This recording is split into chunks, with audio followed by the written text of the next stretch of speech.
what I'm talking about.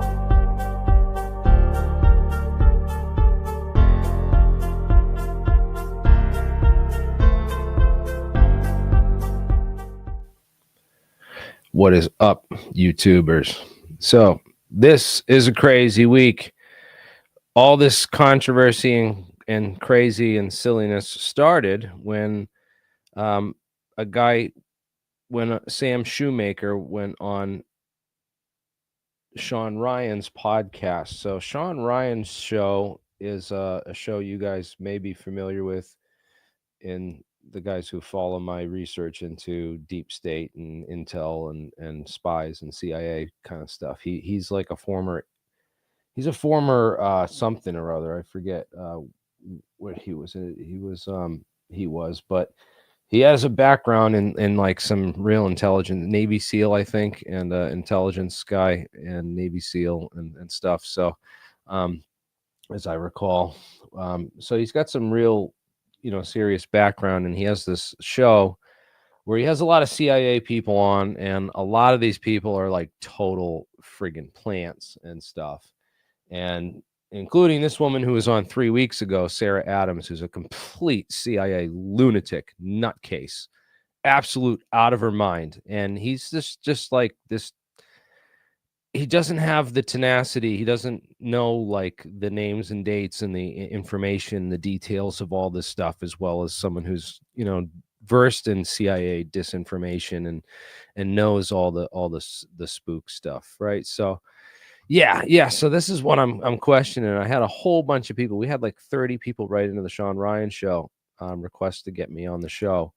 I'm not sure if he reached out to me years back, but I was like at a time I was real busy with a lot of other stuff, and I had some people reach out to get me on their shows, and I turned a lot of people down, and this whole thing got me going through all my emails, all my message forms on the forum, like all the different emails that I've ever used, just seeing, like, making sure this truck bomber guy didn't message me, because he wrote this email to this other guy in the CIA apparently about mentioning anti-gravity technology in the email, and that goes on Shawn Ryan's show with Sam Shoemaker. So apparently Matt, this CyberTruck bomber guy, sorry.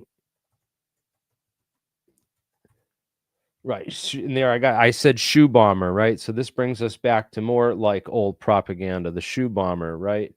Who was a total CIA plant. This guy was, set up with another plant. If you look up the whole story of the shoe bomber case with it was more propaganda. So they have the fact that they got a guy named Sam Shoemate, so close to shoe bomber, and talking about this bombing guy, and this Matt Livelsberger, the CyberTruck bomber, right? Who's the CyberTruck bomber?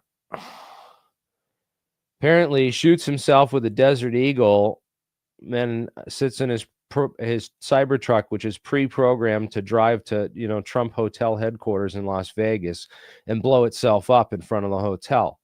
But they don't know if he shot himself in front of the Trump Hotel. In fact, there's no video evidence of that on the footage anywhere. You don't see a flash from this rather large firearm while he's sitting there in Trump Hotel parking lot on the security camera footage, in the worst possible vehicle you could choose for a bombing that would cause the least amount of damage to Trump's hotel.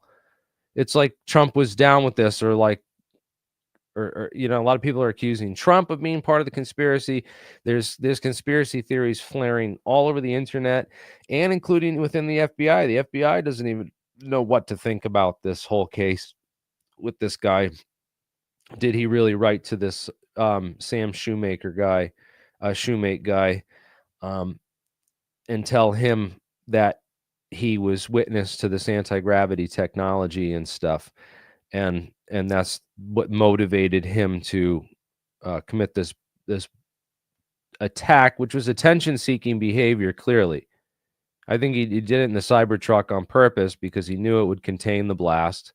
It's almost like Elon Musk approved of the message too, because it just shows off how durable and tough his Cybertrucks are, right? So it's like paid advertising for Elon Musk. Trump doesn't get real serious damage to the hotel. You know, like this bomb goes off. They get rid of this guy who knows what this guy was on about or knew about, whistleblower of about something, you know, some interesting stuff. Did he know about anti-gravity technology, or is this, you know, a big CIA plot with, you know, Sarah Adams here, planting the seed 3 weeks before on Shawn Ryan's show, and then them coming out, you know, 3 weeks later at the shoe bombing happens. She's like, oh, she plants the seed. She's 3 weeks ago. She's saying that, oh, domestic terrorism is going to happen, and it's going to be this year, and 2025 is going to be the big year. That this is all going to go down with these big, wide, you know, eyes, the CIA hypnotizing eyes, man. This is just um,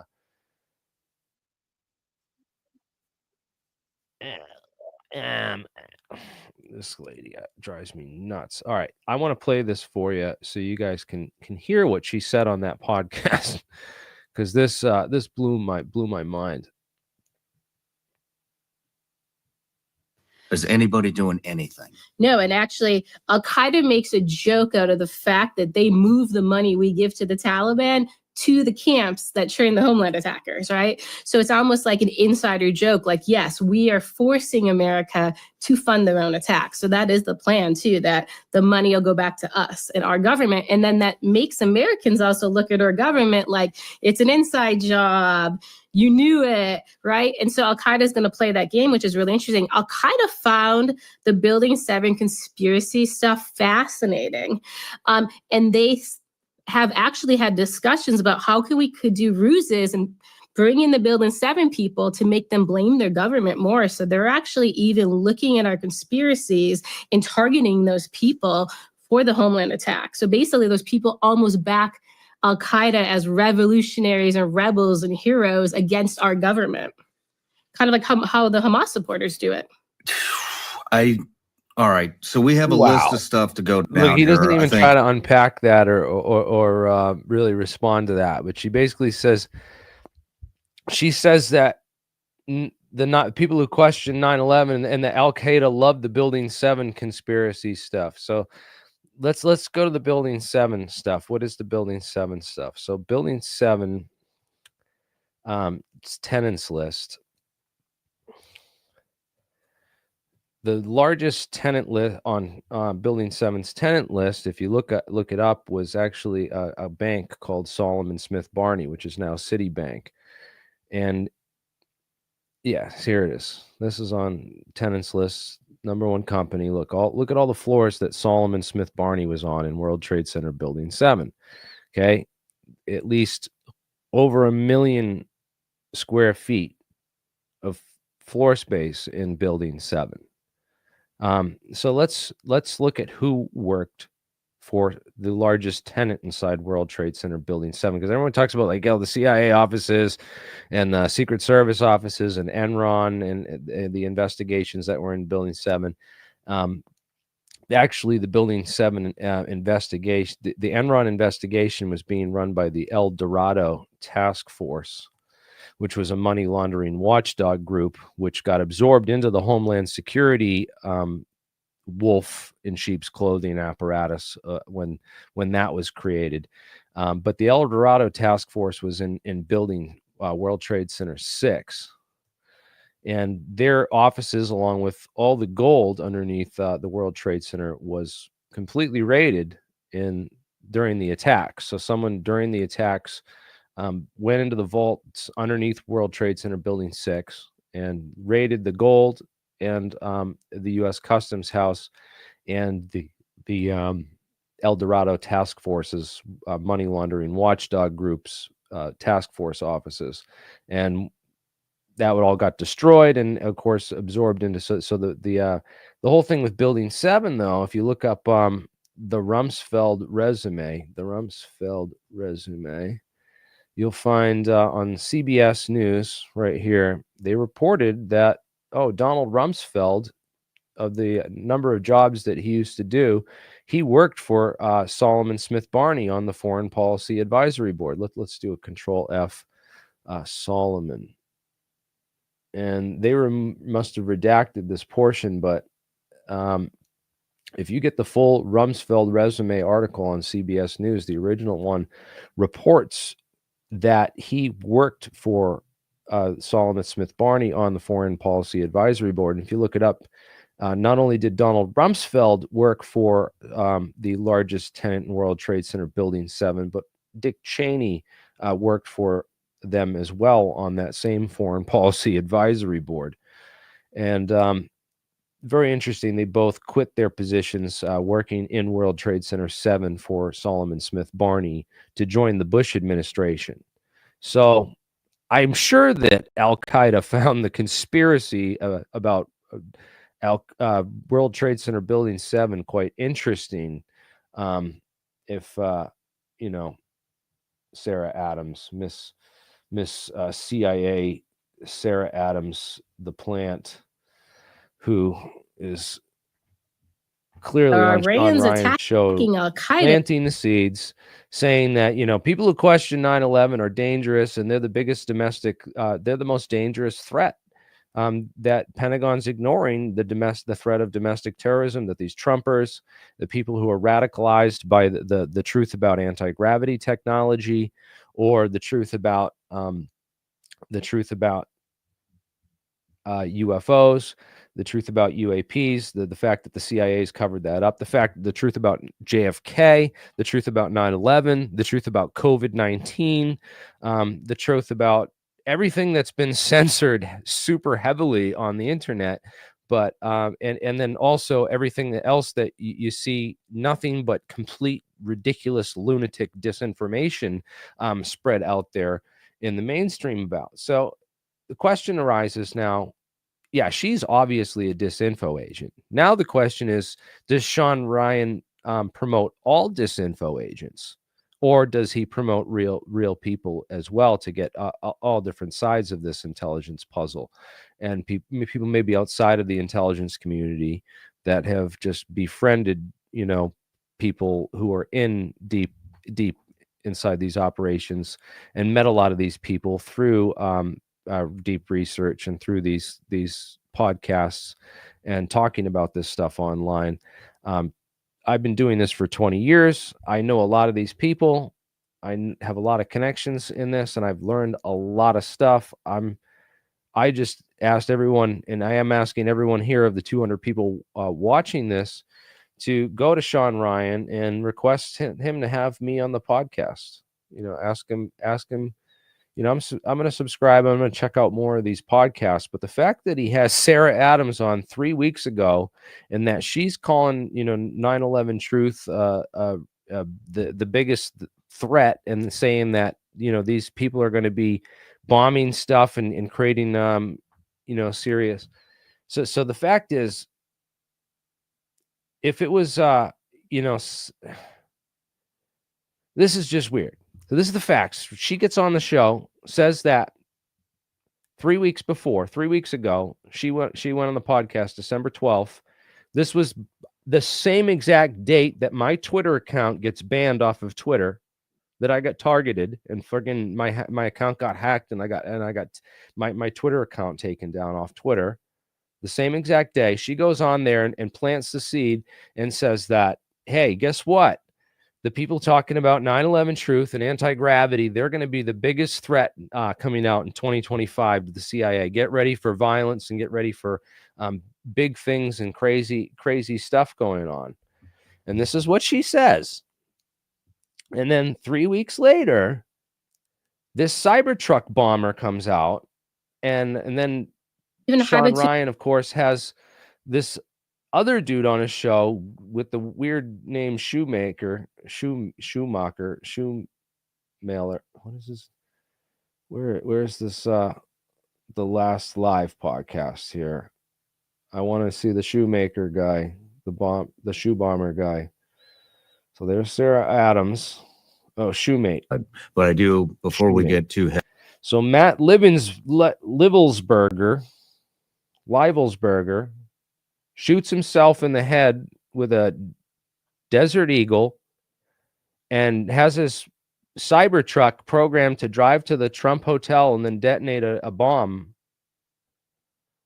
I don't know how he set all this up. He changes his signal number right before the event. He has good like operational intelligence on a lot of this stuff, so that the people know that the FBI can't have hacked in and change anything before that signal number. So, but the fact is, with that signal number and with that old contact, this guy had contacted, Sam Shoemate, who I've never heard of Sam Shoemate before until today, but apparently he's a guy that you contact if you want to get information out about anti-gravity technology, is what that's what he told 4 million people that watched this 3 days ago. Okay, this is what you call a CIA honey trap. Okay, this guy is not the motherfucker you contact if you have information and scientific intel on anti-gravity technology. Alien Scientist is the only place that people who are paying attention to this and people looking at would contact. You know how many whistleblowers have come forward on this podcast with real anti-gravity technology? People that work for NASA or DARPA and disclosed all that stuff. This is bad news. The CIA are afraid. They are terrified. And you know what? They should be. Because if every single soldier in this country woke up and realized that they fought for a goddamn lie, they would wake up and do some of the same. They would wake up, and I believe that they're almost starting this. The CIA wants this to happen. They want people like me and like you to go out and commit terrorism. That's what it seems like that they're trying to promote, or and I'm just really worried about myself that I might get framed, or they might frame, some more events in their staged narrative events. This is staged. If this was, there's no way a guy gets out there and gets 4 million views to go on this and reveal that he's the guy that, Matt Livelsberger went to spill the beans on anti-gravity technology. Unless I'm completely shadow banned and you can't find anything on real anti-gravity tech, then people who are into this know about this channel and talk to this channel directly, where they can come and talk to scientists about the scientific information and about, open-minded people that are really into learning about this. There's drones that have extraordinary capabilities hanging out as reconnaissance or whatever over New Jersey, over the Iraq War. We had these reports of these UAPs since 2002 when Bush went into Iraq. There have been reports of these, and I showed back 20 years ago how they were working on that Argus, where they took the high definition phone cameras that Apple first came out with, and they made a spider eye, like a dragonfly's eye or a fly's eye of all these high definition cameras in an array, and they could pretty much do surveillance on an entire city block where they could watch the movement and track the movement with technology to track the movement of every bus, every car, every person, everything on the map, including packages on the map. So they could literally park this thing up in the air and then do surveillance and record where everything goes, and then plug that through a computer and do AI on it. And this is where the future has been going since 20 years ago, and been talking about this on this channel. Who's Sam Shoemate? Let's dig into Sam Shoemate a little bit, because I just never heard of this guy. Does he have a channel? Sam, I see him on Shawn Ryan's podcast, but does Sam Shoemate have his own channel? And why is he this guy that can get big stories out there sometimes? I've gotten big stories out there sometimes. A lot of this mainstream, some of this stuff has started on this channel before it's gotten out there, you know, and that I appreciate that respect that people have from the community to come forward on this channel and reveal information, because that's what this is about, man. They're trying to associate terrorism, but it doesn't kill anybody. It's just a bunch of fireworks. You know, it's made to blow up big, and then he kills himself, apparently over a fight with his girlfriend because she's anti-Trump and he was pro-Trump. And that's why he was actually pro-Trump, and then did this in front of the Trump hotel to, you know, it's ridiculous. So I got a couple super chats here. Tracy Scott sent me £5.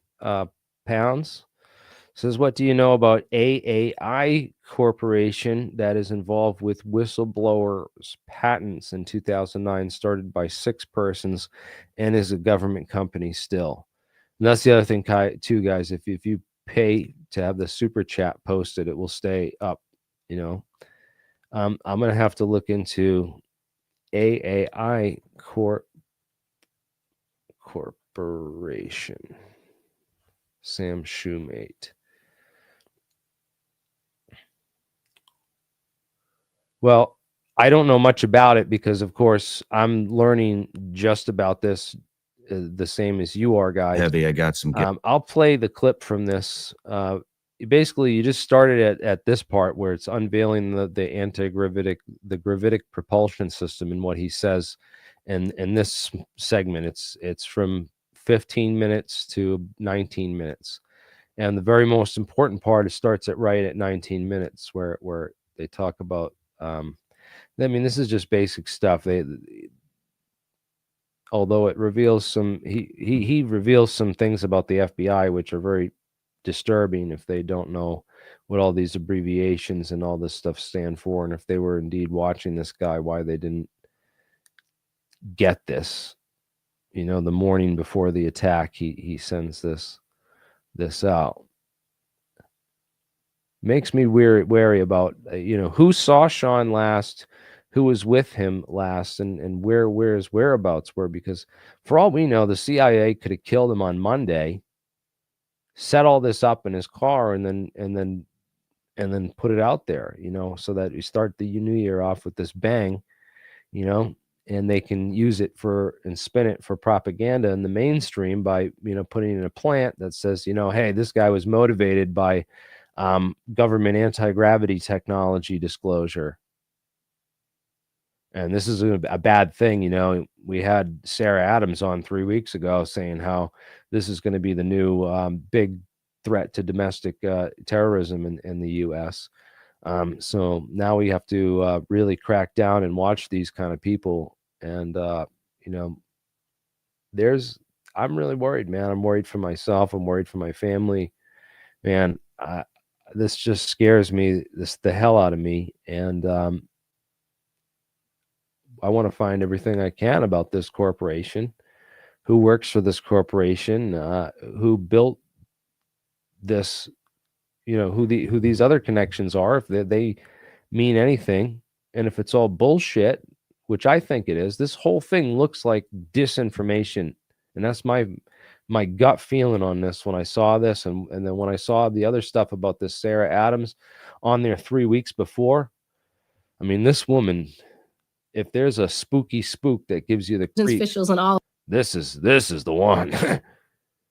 You know what I mean? I can't even open my eyes that wide. It's like I'd have to literally take crazy drugs to look like this lady does, and believe the things this lady believes. You'd have to take serious drugs as well, not just to have your eyes pop out like that. So I mean, this lady's absolutely insane. The fact that she goes on there 3 weeks before and warns that, hey, this year is going to start with a whole bunch of this stuff. We got to keep an eye on this, man. This is psyop, dude. And I think these people need to be, Trump needs to arrest these people immediately on January 20th, because whoever put these people up to this they're the ones who are in charge of psyoping the public. Man, we got to stop with the psyops. It's all repeated psyops. Like I've said, it's so much is just psyop after psyop after psyop. And once you realize that, you have to be a psyop in order to get, 2.3 million views on YouTube these days. It's very rare that we break through and that we destroy the psyops. We have that psyop of Bob Lazar going for quite a long time. And I broke through that on the Danny Jones podcast a little bit. I got a couple things where I could have been stronger, where I didn't clarify that he actually ran two brothels. One was an illegal brothel and one was a legal brothel. And that one, he set up an illegal closed circuit television system. This is Bob Lazar, to record Johns as they were, and then blackmail them with the video. So you go to sleep with a prostitute, they'd record the video of it, and then not only do you pay for the prostitute, now you're paying a blackmail to Bob Lazar and his gang, not to show the tape to your wife. So they were running quite a racket off this early days of closed circuit television systems out there in Las Vegas, and very similar to what Epstein did and P. Diddy did, and so many others that we're finding out about did, although we never get to see the tapes or know the names, or it's just a constant continuous chain of blackmail that just seems to always change hands.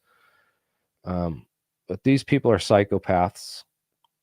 Their terrorist network exists, and we've mapped it. If you look up the explosive connections work that was done by Jonathan Cole, really, and also, I don't know if you can find this, 9/11 blogger.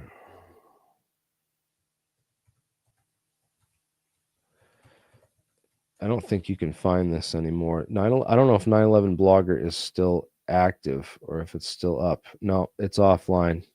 Someone needs to get the Drupal site for 9/11 blogger back online.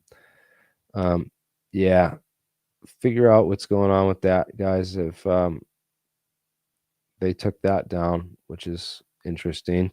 You can also search for Kevin Ryan Demolition Access. Yeah, that's a Demolition Access. Should find it.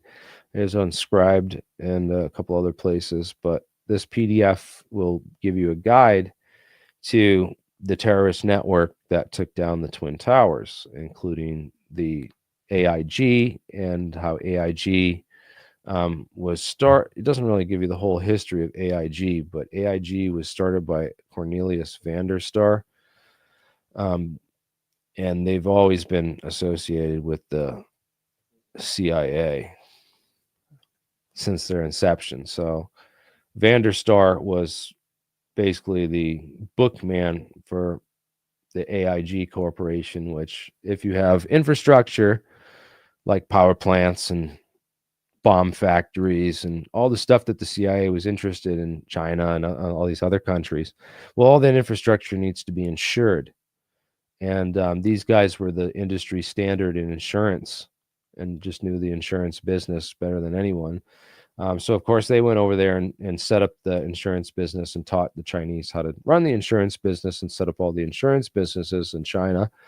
AIG was based in China and really big. And, of course, all that infrastructure that they insured, they shared all that information with the CIA directly. So the CIA had just really good intelligence on what was what and where it was and everything. So that's the whole history of AIG. And of course, AIG was run by Morris Greenberg, whose son Jeffrey Greenberg was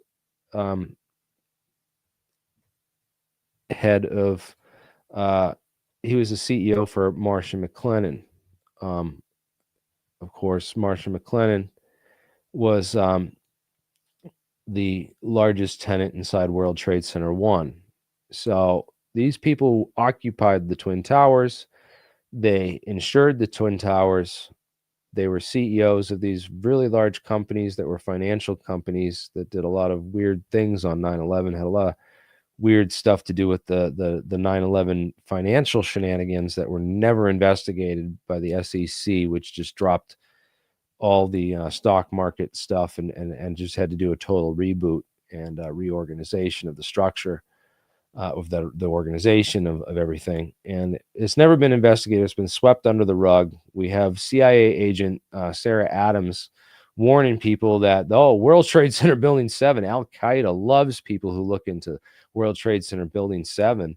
And then the terrorists, these are the real terrorist networks. Let me just drop a whole bunch of bullshit names about, that you people you've never heard of, that you'll bore yourself to death looking into. And again, you'll bore yourself to death looking into these names and people as well. But just know that Marsh and McLennan Companies was, directly in the impact zone of the World Trade Center.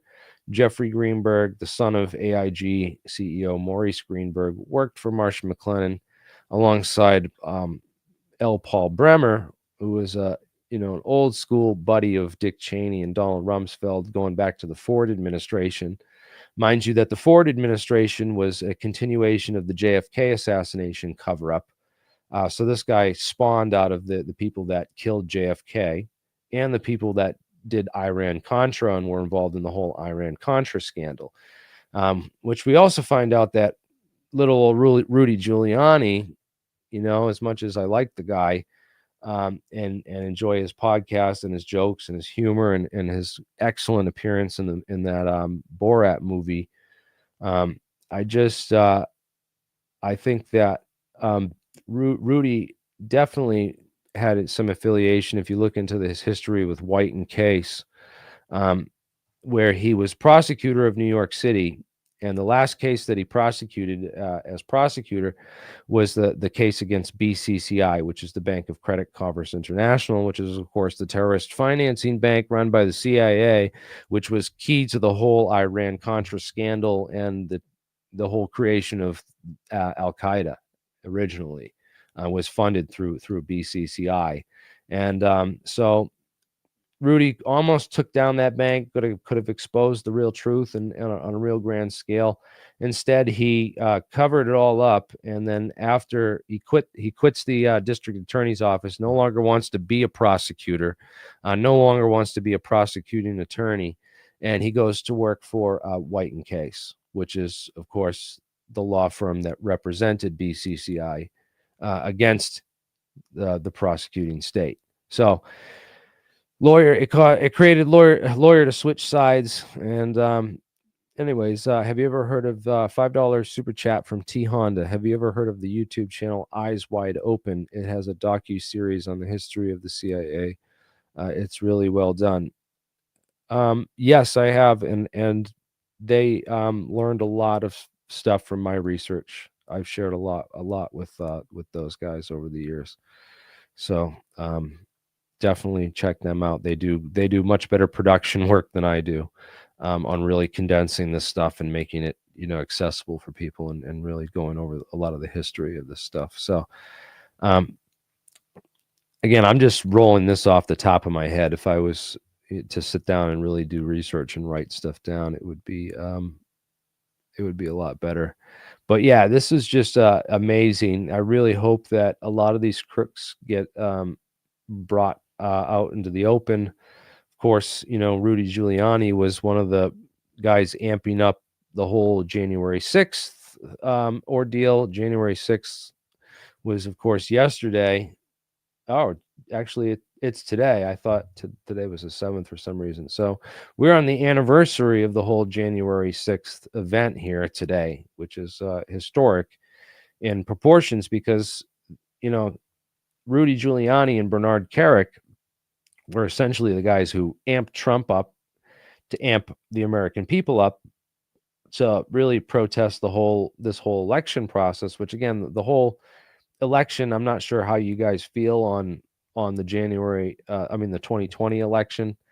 I personally think that there should have been more investigations into the fraud and ballot fraud, mail-in ballot fraud, specifically because of the lockdowns and the instituted COVID crisis, which I believe also should have been investigated and should be investigated a lot more thoroughly. And I think that people who lied about that publicly and spread disinformation publicly, which hurt millions of consumers and millions of people worldwide, and cost lives, I think those people should face the same more harsh penalties than Alex Jones. I mean, Alex Jones had all his business assets and money taken away. I think the same thing should happen to the people who fund this platform, unfortunately, which is sad to say.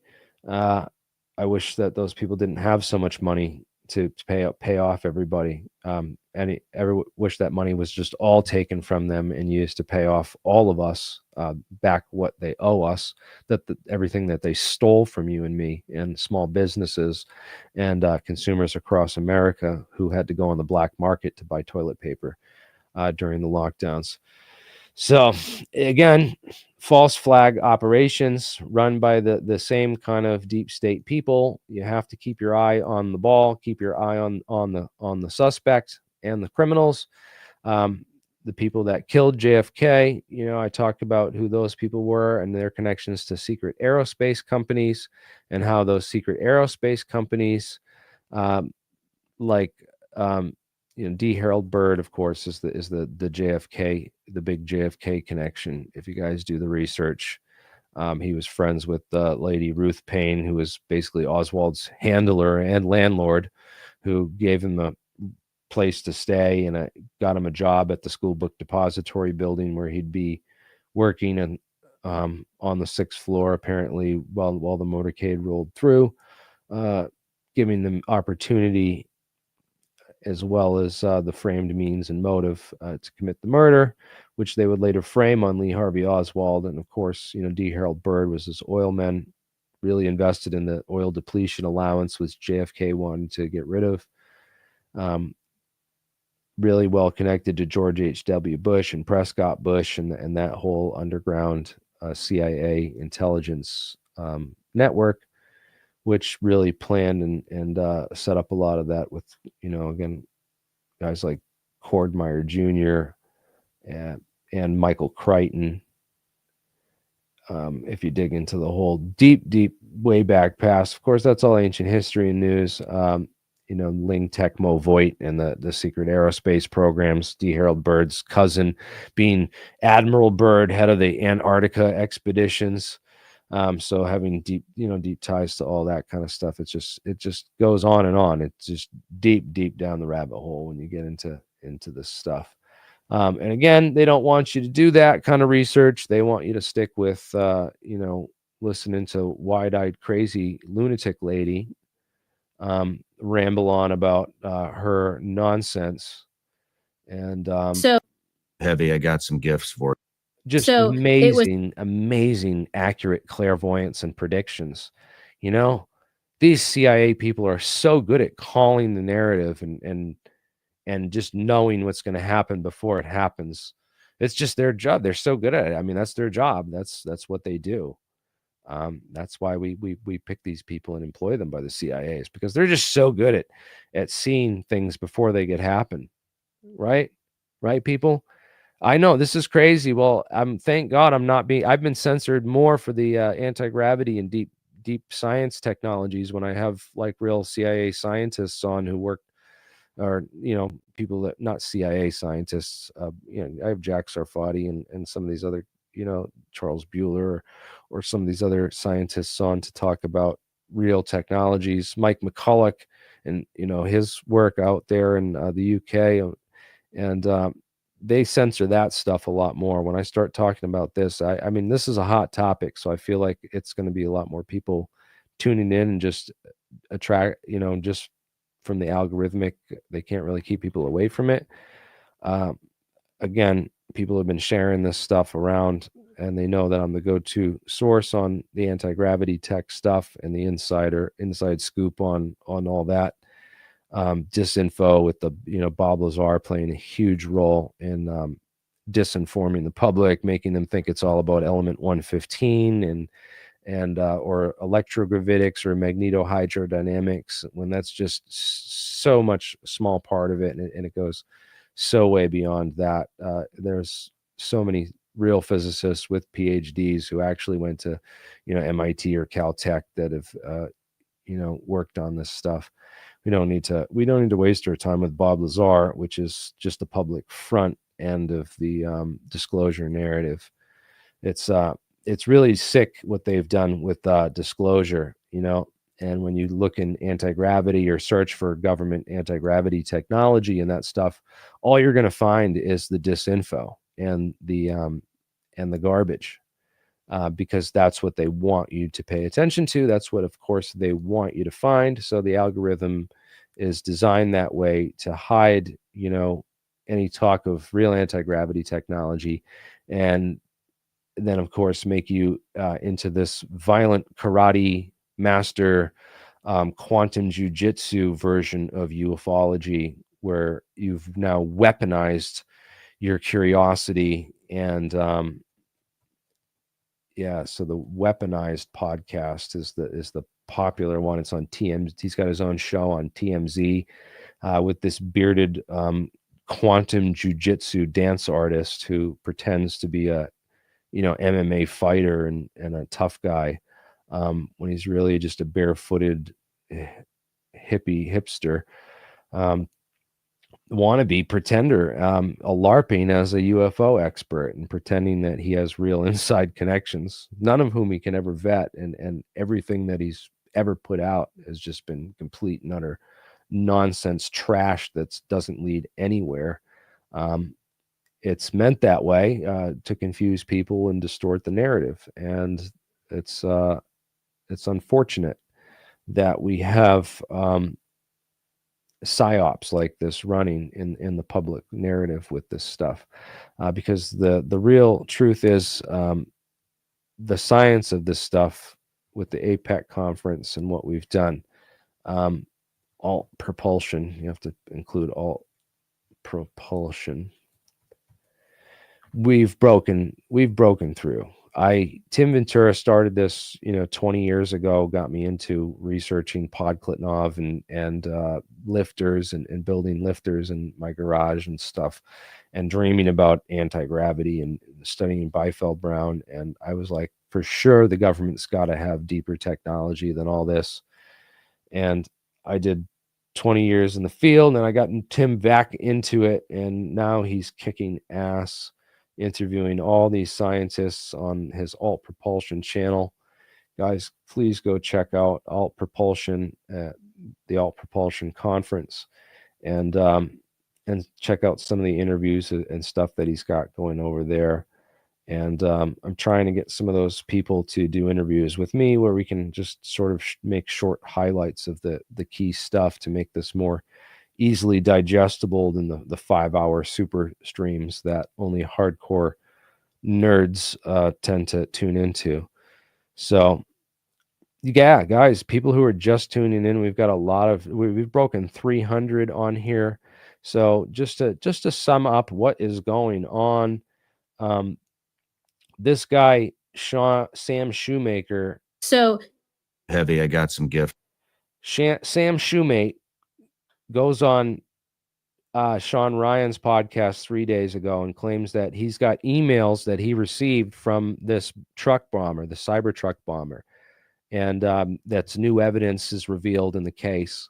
He was afraid to go to the FBI. I don't know if he went on Shawn Ryan's podcast with the evidence. I'm sure the FBI has this now, and they're probably, questioning everything and wondering what the hell is going on with this themselves.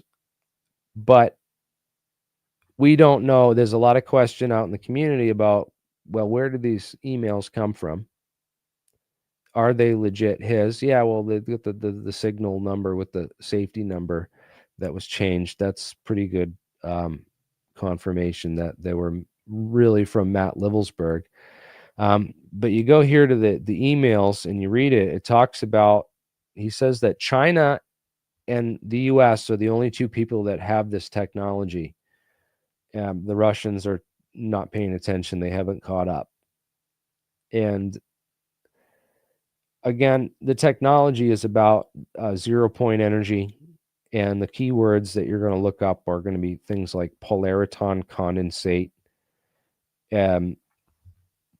polariton condensate materials, negative mass, and things of this nature. So you have to create the negative mass, and the polariton condensates this trapped light, which is pulsed, apparently is the way to do that, with dielectrics and metamaterials. A metamaterial between two dielectric and like mirrors. It's basically like a super optic material and two mirrors on either side for it to bounce around inside of, and you pump it, and you can basically produce these negative energy states, which apparently warp the fabric of space-time and create gravitic propulsion. According to the research I've done and the scientists that I've talked to, again, I don't have direct proof of this or the funding and capabilities to do this in my own lab just yet. Some point, hopefully I do, and then I can show it to the world and we can, have disclosure for real, but that would be awesome. But again, we don't know. It can validate this for sure about this. This all could be disinformation. We could all be being led by these CIA scientists, all of them. One of them could be right. Sal Pays could be right. Jack Sarfati could be right. Or they all could be working for disinformation, and they all could be wrong. And maybe this is all a giant ruse so that they can, for what other purpose, I don't know, but focus on the science, dig into the science if you're interested in that. We've got plenty of people working on this with the APEC conference and the allpropulsion.com. Sign up, get involved, bring disclosure to the table. If you've got your own knowledge of stuff you worked on, I'd be happy to talk to you. Email me directly at thealienscientist@gmail.com. Actually, I got to get a Proton Mail account. You can do alienscientist@Proton Mail. I'll try to, I think it's maybe the Alien Scientist. I mean, let me find my Proton Mail account so I can be sure of that.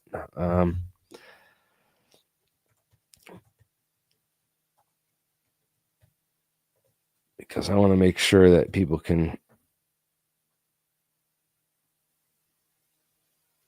I think that's it. I think it's alienscientist@protonmail.com.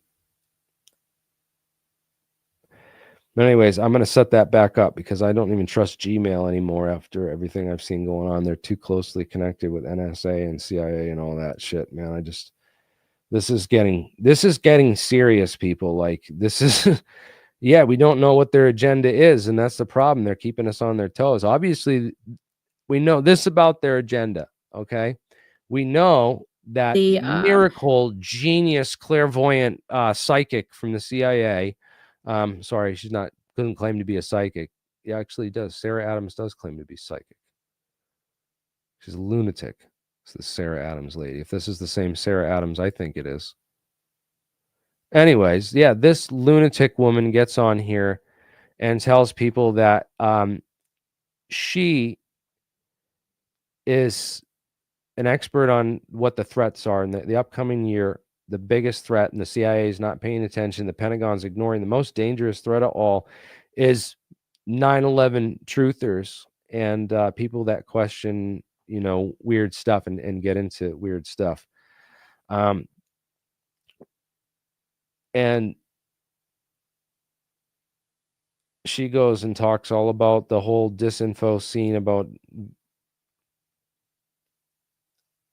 just planting all the whole official narrative to try to confuse people about what really went on, making people think we actually got Bin Laden in 2011 under Obama, even though there's no evidence of that. And they killed SEAL Team 6 and covered that whole thing up. And then, of course, you get the Benghazi book in the background, shilling for Deep State and Hillary Clinton on the whole Benghazi thing. And, I'm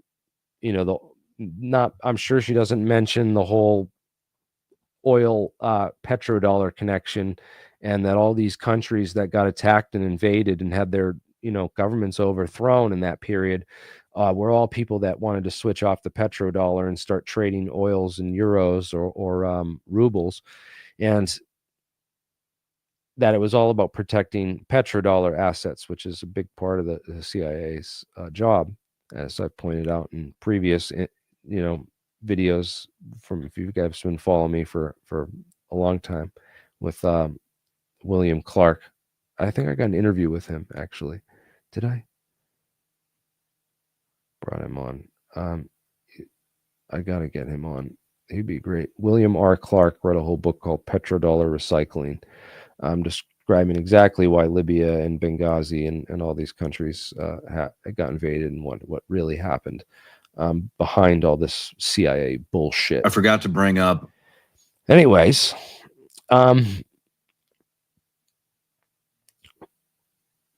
yeah. So why would a Trump supporter bring war crimes to light from 2019? That was Trump's presidency. Again, the guy's supposed to be a Trump supporter. The whole story stinks. The whole thing stinks. And then didn't they have a reporter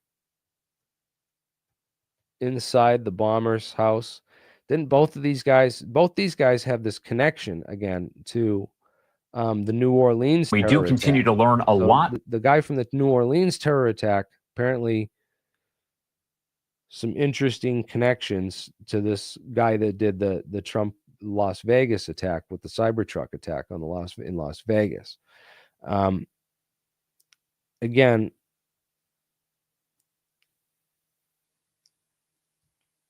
this whole thing is just very weird.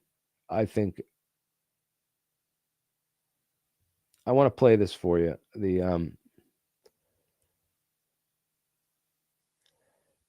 FBI goes into this guy's house.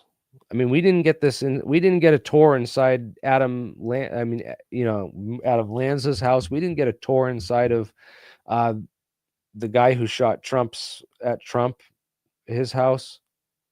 But we get a tour of this guy's house with a camera crew 2 days after the attack. I mean, all this, we didn't get a tour of the Boston bombers bomb making factory or a tour of any of that. Like all these weird cases where the fact that they have that out there and they're doing that just makes it look like this was set up. This was planted narrative for them to show this off.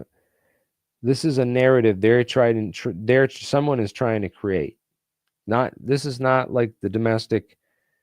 If this was domestic, real soldiers rising up to like expose stuff, man, there's ways to expose stuff without shooting yourself with a Desert Eagle and blowing up your CyberTruck in front of the Trump Hotel. And, there's also ways to send a message or get a message out there, really make a message heard if you wanted to the right people. It's, I just don't get it. Anyways, Jeremy, thank you for this. Can you comment on the drones, orbs over New York, New Jersey, and everywhere now? What do you think is going on? Who or what is the source? Well, according to Sam Shoemate, the source is advanced Chinese gravitic propulsion system technology, anti-gravity or using gravity for propulsion.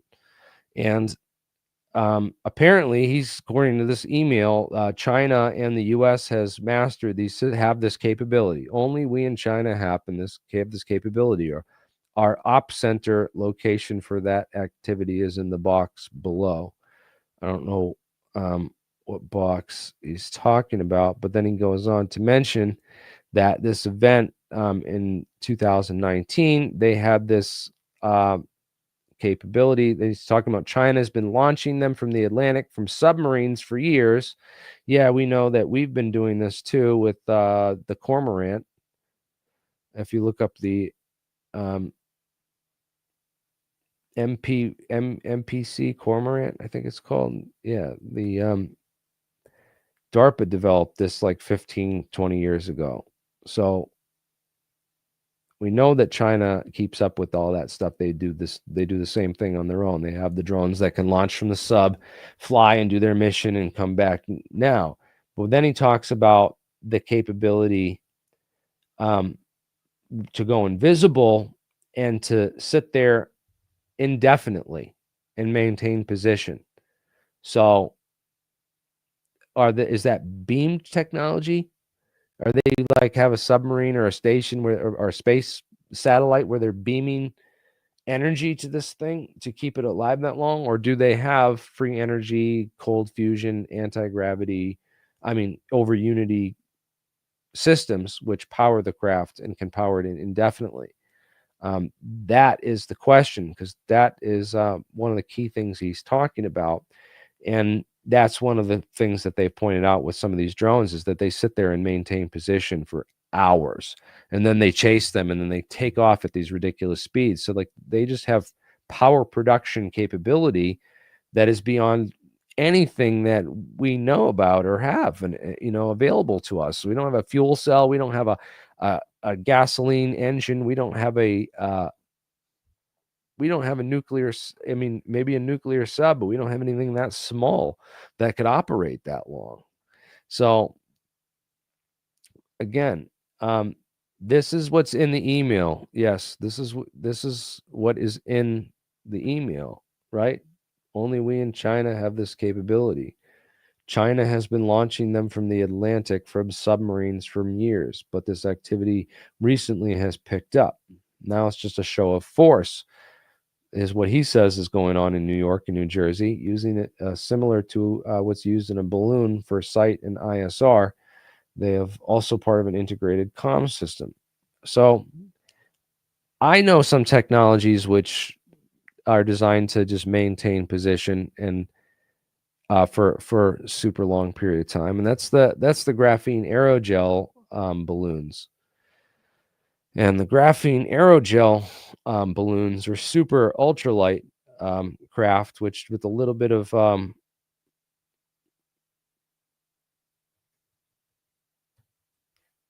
with just a little bit of force can float. So the idea is that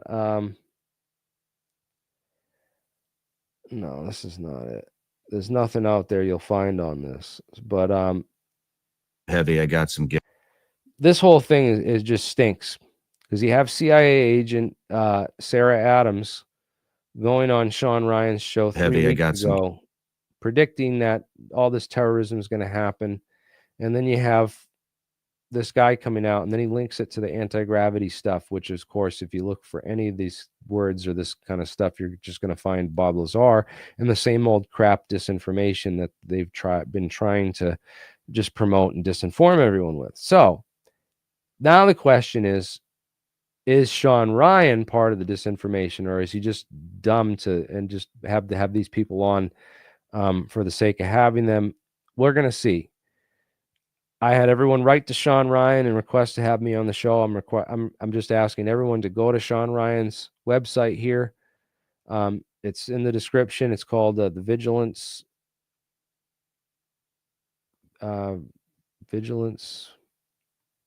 something or other.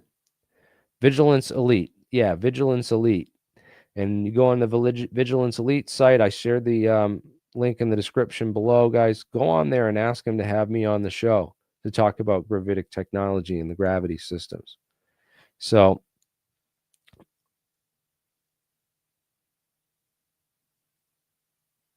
Feds seem less concerned about the guy who had 150 bombs in his house, bail $25K, and more concerned about the folks to create attempting to create alt propulsion. Yes, it's true. This is an effort by the CIA. I think that this bombing, this CyberTruck bombing, was set up. It's more, if you thought the assassination on Trump was staged by Trump, this looks like it was staged by Trump and Elon. To me, I mean, come on, it happened with the CyberTruck. Who does a bombing in a CyberTruck with fireworks, dude? This guy was a intelligence genius. He called it he calls it in the email a VBIED, and the feds apparently had no idea what that acronym stood for. It stands for vehicle-based improvised explosive device. It's a fancy word for a car bomb. So why would a guy who knows calls a car bomb a VBIED and knows all about car bombs, use a CyberTruck to do a bombing. It did no damage to the building, killed nobody, and we don't even know if he was killed in the attack, if he shot himself with a Desert Eagle down the road, or if the CIA killed him and set the whole damn thing up. So the feds are probably scratching their heads with this one just as much as us. And the funniest part about the whole thing, I think, is the most just really irks me and really bothers me is the fact that his ID was found in such good condition to be able to identify him. This guy that changed his signal number and then went through all this other, why didn't he go through the effort to, is that even his body? Is he still alive out there somewhere? Did he put his ID in the car and have another agent, killed and put in the car and then blown up? We don't know. Who the heck knows?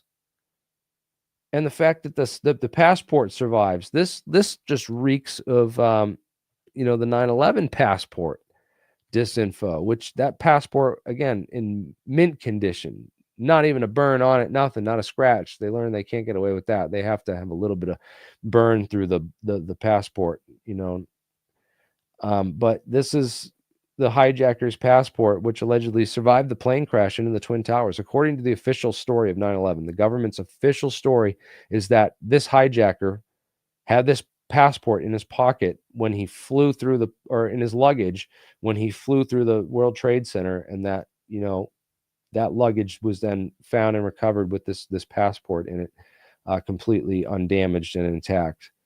And again, maybe believable. That's some tough luggage, right? To make it through that, but again,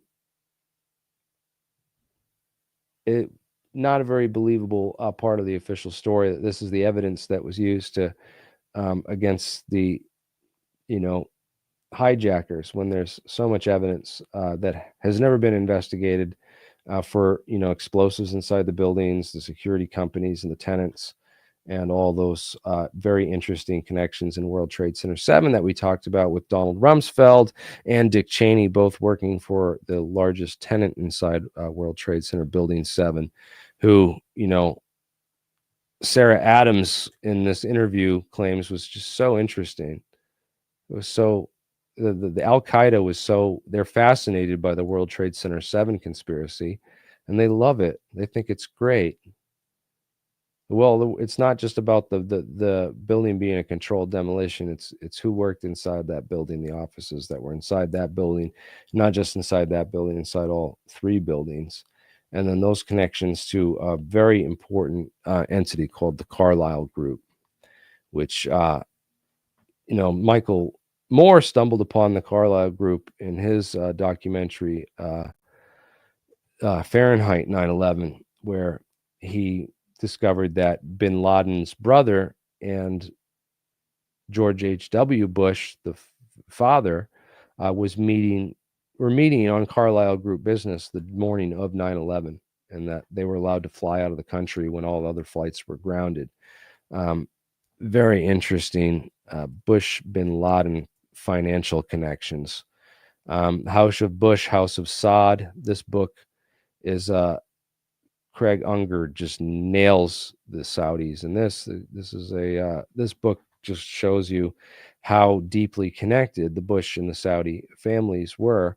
That the Bin Laden and Bush family have been friends and business partners for decades and decades before 9/11. They've worked together behind the scenes, and I'm sure Al-Qaeda was fascinated by that whole conspiracy. But anyways, the Carlyle Group is super interesting, because the Carlyle Group, again, connects to so much more than just, they've bought out everything. You look up EG&G, right? EG&G. That was EG&G is the largest contractor out at Area 51, right? Edgerton, Greer, Germanshausen, and Greer, right? These guys set up not Stephen Greer, but the different Greer. We'll get back to that super chat too. I didn't forget about you. I saw that one. I just don't want to derail everything with talk about all the UFO people and stuff. Talk about real stuff, real information, and not people.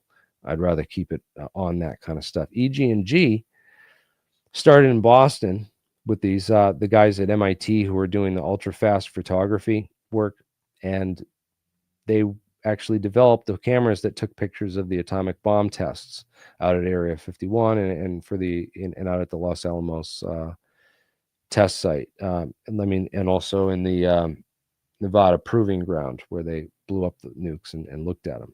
Right, the Nevada test site, not Los Alamos, the Nevada test site. Los Alamos is in New Mexico, where the physicists designed and engineered the bomb and built the thing. They actually went to the Trinity site to blow off the first one, and then they selected the Nevada test site to blow off the rest. But EG&G, you look it up, they were acquired by ACOM. Okay. Well, who's ACOM Technologies that bought out EG&G, the main Area 51 contractor? And who runs them? Oh, that's right. It's the Carlyle Group. It's all the same kind of management of these people, man. You look into this Carlyle Group, they have their hands on the UFO technology. They have their hands in 9/11. They have their hands in the Freescale Semiconductor, okay? The company that was developing all the semiconductor technologies, some of these advanced material sciences that are used in the polariton condensates and the production of this anti-gravity tech that we've been talking about on this channel and trying to get out to a massive public for 20 years. Last 5 years. I've been really just doing deep dives and investigations for 20 years. And it's only been the last 5 years that I've really stumbled across real shit and been trying to get real information out. But yeah, they get bought out by the Blackstone Group and Carlyle Group, right? So Blackstone Group, again, in New York City, they actually owned Larry Silverstein's company is the Blackstone Group. So the World Trade Center, they leased the World Trade Center. They were the leaseholders at the World Trade Center. That's Blackstone Group's Larry is 9/11. This is all 9/11. Larry Silverstein's company. The people that Freescale Semiconductor, there were 20 Freescale Semiconductor scientists on MH370. Okay.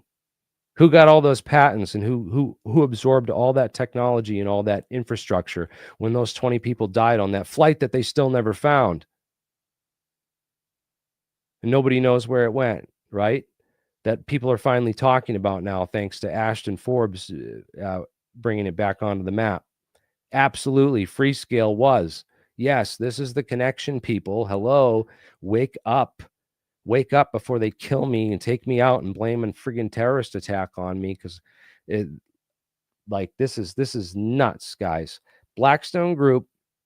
I need to get, if Shawn Ryan doesn't have me on the show to talk about, now that this bombshell came up about gravity technologies, if he doesn't have the one guy on that can connect all the dots for him, then we'll know that that's an intelligence plant show. We'll know that he's part of the disinfo group and that it's a bad narrative being spread there. So I'm asking you, Shawn, get me on, man, and blow this thing wide open and stop doing having these CIA spooks on to disinform people and cover up the real info on all this, man. This needs to happen. We need to put the brakes on these people, because if they can take out MH370 and make that plane go bye-bye, nobody knows where it went. Was it teleported? Did they make it invisible? They have visibility technologies. Those are proven. I don't know about the teleportation stuff, but I would want it investigated by my government, and Arrow was not competent to do that investigation and look into the companies and really dig into the people that hold these technologies and are the intelligence, crown jewels of the intelligence infrastructure, with the people that, like the Blackstone Group and Carlyle Group, who did 9/11, in my opinion. People that should be investigated and arrested and charged with the crimes of these as soon as Trump takes office, if he had any integrity at all.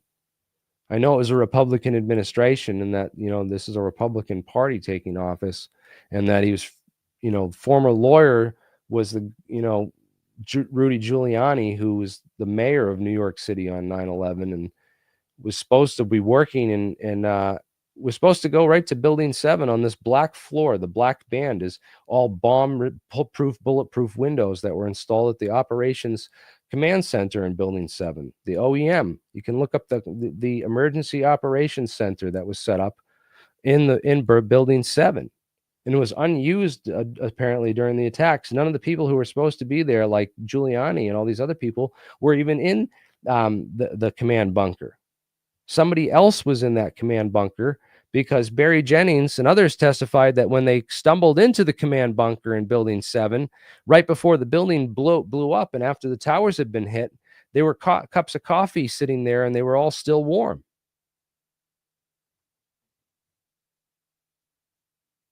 Everything Shawn Ryan has showed is CIA disinformation and set up bullshit. If he has any integrity at all, he'll have me on to talk about the anti-gravity technology and blow the whistle on all this stuff, including that Sarah Adams psycho.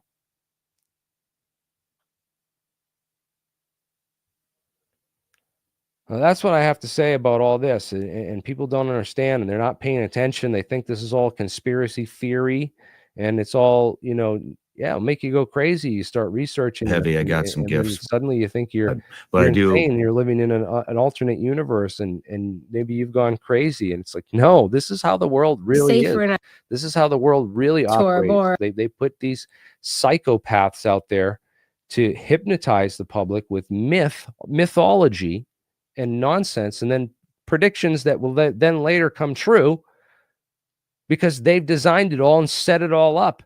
And then you think these people are the gurus and the go-to people you ought to be listening to. Follow the patents. She's a cover-up for the deep state. You follow those free-scale semiconductor patents that I talked about in my first interview with Ashton on this channel on alien scientists, and that have since been, a lot of that stuff since been taken down that we showed. It was smart dust technology. Contact tracing. That was one of the patents I found that was connected to these these semiconductor scientists that were on that. They were developing all the smart dust and contract tracing stuff that they used during COVID. They laid all that stuff that was laid out in 2014 while they were doing Event 201 and having all this Bill Gates pandemic planning, getting ready for this big COVID event. Follow that kind of money. Follow those leads. Probably going to get taken off air for even mentioning or talking about this stuff. I've already just saw we were over 400, and now we've just mysteriously gone back to 381 when I start talking about the patents and stuff. It's weird stuff going on. Okay, now the fog doesn't go back to patents from 2014, man. The fog goes back to Operation Sea Spray. And, when I thought this chemtrail stuff was absolute nonsense and I set out to debunk it, and then someone's like, oh, have you heard of Operation Sea Spray? In the 50s, they used Bacillus glaubigi and Serratia marcescens. Sounds terrible. And they had an unnatural fog. They dosed it in the fog from ships. So they had an aerosol that sticks to fog really well. And they've done tons of research into these aerosols and these types of chemicals as a way of dispersing biological and chemical agents during warfare. And this time in Operation Sea Spray in the 50s, they did it to us without us knowing, without people knowing. Yeah. Why not? Because fuck you and fuck your family. That's why. The government does not give a flying fuck about any of you. They will release chemical fog, bacteria fog, diseased fog all over you. And guess what? You won't find out about it till like 20, 30 years later when they finally fucking admit to it. And that's your fucking government. You let them get away with this shit. This guy was not a real terrorist. This was not a real terrorist attack. And those emails, those messages, if they are real, then it was fabricated by someone who wants to spread a narrative and wants to control and take control of a narrative. 100%. Because they buried all my anti-gravity stuff. The same day this woman predicted, Sarah Adams on December 12th goes on Shawn Adams and tells everyone this is, this is dangerous. We're going to have all these events coming. What? You better pay attention to what I'm saying. We didn't pay attention to terrorism. Now it's coming here. And they've converted all these, people into domestic terrorists in the United States. And it's going to happen. Don't listen to these people. This is crazy what is going on. The fact that they will release fog on us. And then people have been sharing the fog, right? Have people seen the fog? I want to talk about that. Because there's there's a chemical smell and it's making them sick just minutes after exposure. This is serious, people. And it needs to be investigated. Is this all the Chinese? Is it the Chinese flying around drones and making mystery fog to infect all of us and kill us off with biological warfare? Did they make the Wuhan flu and release that intentionally? And is this the next gain of function research brainchild that they've come up with? Let's look this up. I want to see the videos of the fog. These are all. Why does the feed just fill stupidity? Yeah, this looks like the only one with an actual video. This is from the Daily Greg here Mail. pays too much for business wireless, so he's sub. You guys can't hear the advertising, but we'll let that ad play while what do you guys think the fog is? What do you guys think the fog is? Everything that's going on. This is them controlling the narrative. Absolutely. Yeah, what the heck did we just walk into? Welcome, Ganja Cat. Well, this is a crazy story that's developing, man. We have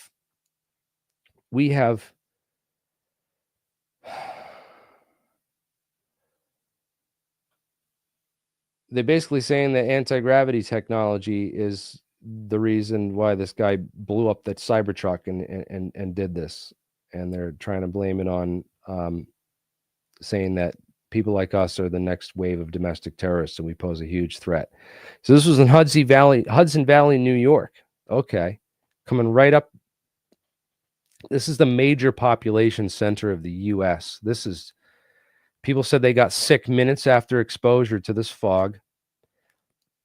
This thick fog was sweeping the U.S. I mean, this is in the middle of winter time. Should be snowing out. We should have the temperatures low. This is did you have any experience with the fog? So this was a couple days ago. This was 12/27. This was 2 days after Christmas. So yeah, man, they are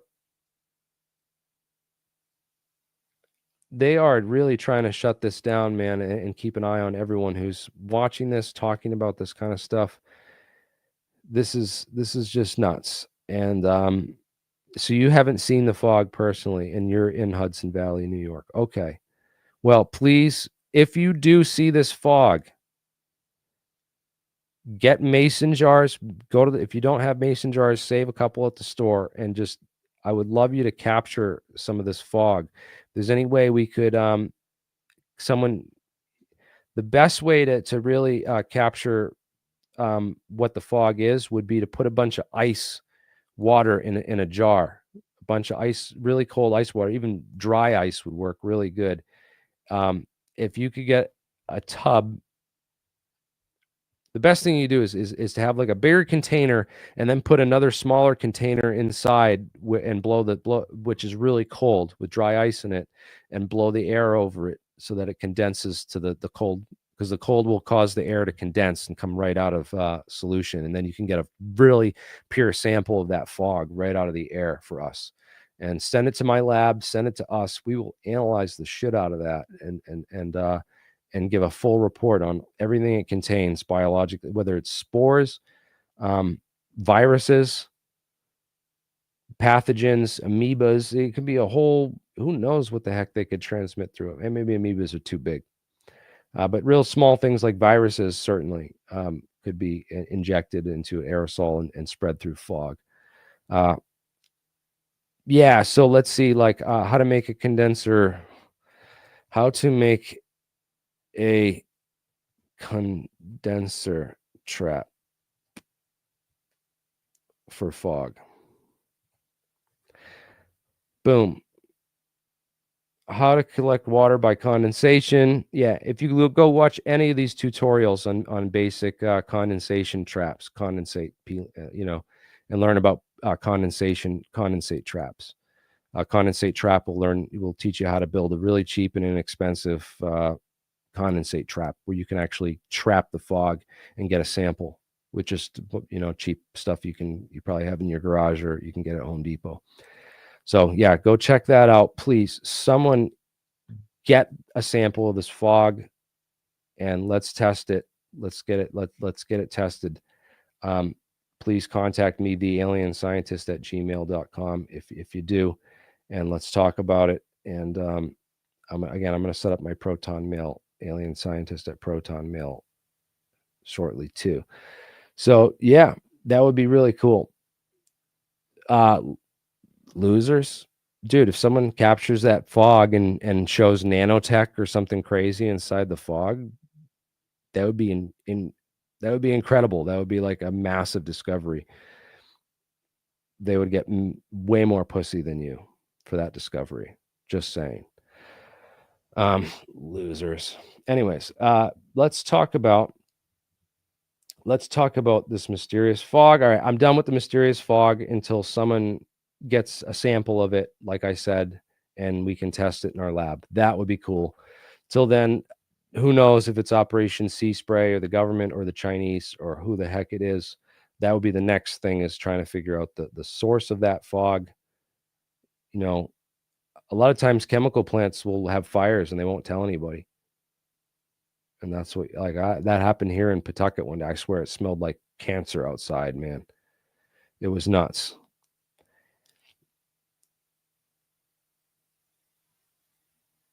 Yeah, like chemicals smell. It smells like chemicals. It smells like cancer, Cancer. It smells like gross.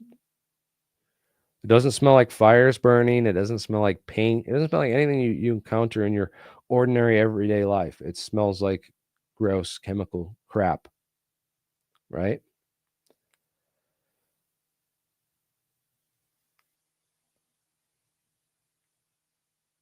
Yeah, it can be a lot of different things that you don't smell on your everyday life. Yeah. So yeah, jury's still out on the fog right now until we get a sample. It's glad we have someone in that area to keep an eye on that. Please get a condensate trap, set it up, and get it ready for if that fog rolls through, you can get a sample for us. That would be amazing. Really cheap and easy to do. Again, that would be key to figuring out what the heck behind this fog. Seems to be a fog in our understandings and perceptions and everything going on right now. It's just crazy what's happening.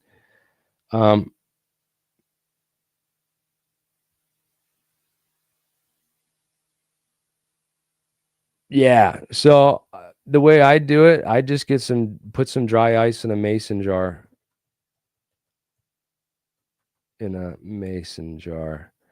Right? And then set that up in the fog, run that through the fog. If you run that dry ice in a mason jar through the fog, it will collect condensate on it. And then when it collects enough to start dripping, then you collect the drips and the drops and you save it in another smaller container, So I just get like go to the dollar store, get a mason jar, and get a bunch of little smaller jars, like little sample, like the water tester jars. You can get like little water test kits. The little jar you put a water test kit in, and then just take the mason jar, fill it with ice, and leave it out in the fog until it collects a whole bunch of condensate, and then drip the condensate off into the water test kit sample jar, and that's the best way. I would say that you don't even need dry ice, but dry ice would work a lot better, right? Because it's cold, way colder. Just because it's way colder, and you have to have it sealed up. Don't have the dry ice pouring out like that. That's not optimal for a condenser. But yeah, enough about the fog and everything. This is let's get into that would be great if we could identify the fog, get a sample of it, and test it. That's another weird thing that's going on.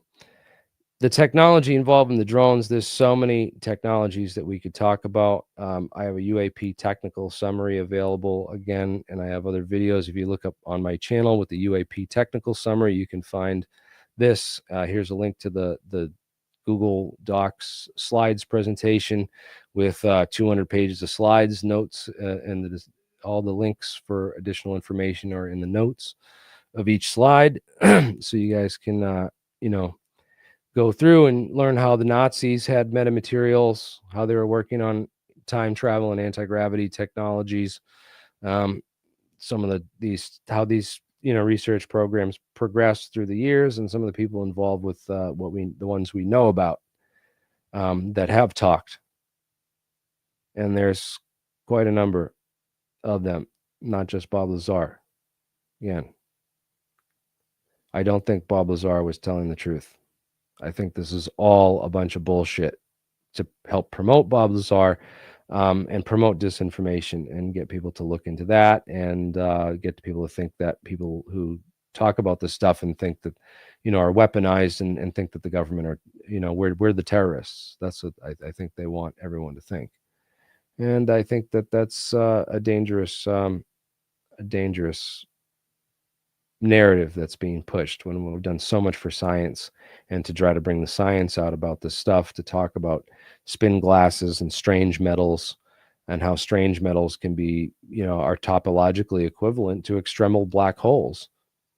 So if you coated your entire surface of your craft with strange metal, you could basically make a black hole or Dirac hole surface on the, and the government knew about this, and I talked to people that worked on this and said that they worked on this and for Lockheed Martin, and have told me that Lockheed Martin are building craft based on this quantum technology, and that the public and dumbasses out there who know absolutely nothing about it, and any physicist who's saying that it's not real or doesn't exist is either a fucking idiot who doesn't have any clue what's really going on out there in the black world in these technologies, or they're a fucking plant and a shill, which is just ridiculous because this stuff is real. We've been promoting it and showing people the physics of it and explaining it on this channel for the last 5 years at least, and showing people the references and the scientists. We've been getting blacklisted and targeted, and people have just been shown the absolute disinformation and nonsense out there in the mainstream. And I'm getting quite sick of it,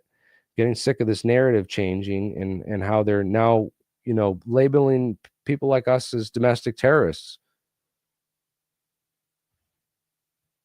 This is nuts. This is absolutely insane what's going on. And it's, again,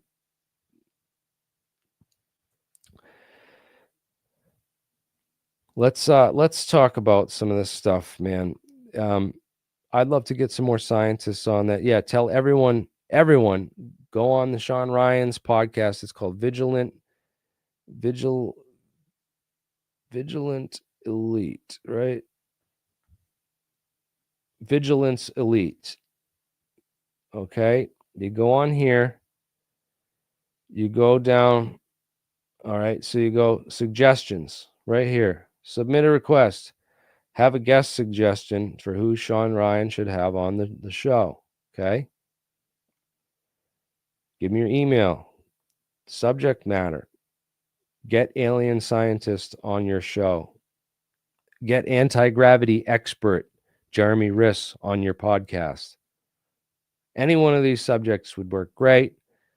Description, post some links to my concrete interview, post some links to anything else, and get this guy to interview me on his podcast and show us that he's just not a total CIA op spreading disinfo, man. I want I want to get on there and talk to this guy and really set the narrative straight on all this conspiracy stuff, because people have no clue. They have not done the investigations that I have. They have not done the research and really looked at this as deeply as they should. And God damn it, you think he's CIA? You think he's perception management? Shawn had Eric Hecker on there. Eric Hecker was on my show before he got that podcast. So I think Shawn must know who I am. I'd imagine that he does by now. So, yeah, dude, I don't think so. But you're welcome to your opinion. We've interviewed the people from NASA who are the real ones, dude.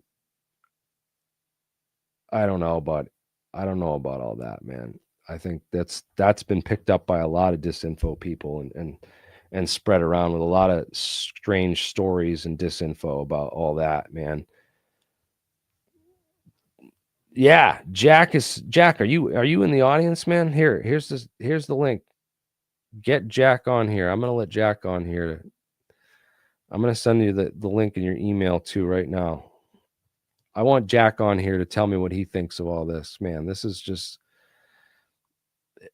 would be great. If you have a moment, Jack, I know you're a busy guy. I'm just gonna send you, if you have a moment, to jump in. You don't have to stay for an hour and bullshit with us. You can just come on for say your piece. And I just emailed you the link, Jack, and I posted it here in the live chat here. If you want, you can copy that and jump on here.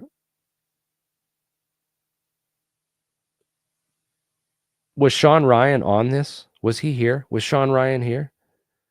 I didn't see him in the chat. Oh God, this is why I wish I had a co-host. It's hard doing this by yourself, man. I can't just sit there and chat the whole time and look at the chat. Sorry if I missed you, Shawn. If you're out there, if you're still watching, bro, definitely get me on your podcast to talk about this stuff. And if you guys can, please go on Vigilance Elite and recommend me as a guest. Get me on to Shawn Ryan to talk about this anti-gravity technology. And I'll drop the names and the scientists that I know and I've talked to who work on this technology. And I'll share what I've learned about all this, and as openly and as honestly as humanly possible. So, again, if we can get the Sarfati on here, talk about space-time metamaterials and how these things work, that would be amazing. Awesome, guys. I appreciate the help. I appreciate the support, guys. This is how we spread the message. This is how we spread the information out there. And this is how we stop World War III from happening. Because if this guy is truthful in his emails and this is legit, and this intelligence government insider, Matthew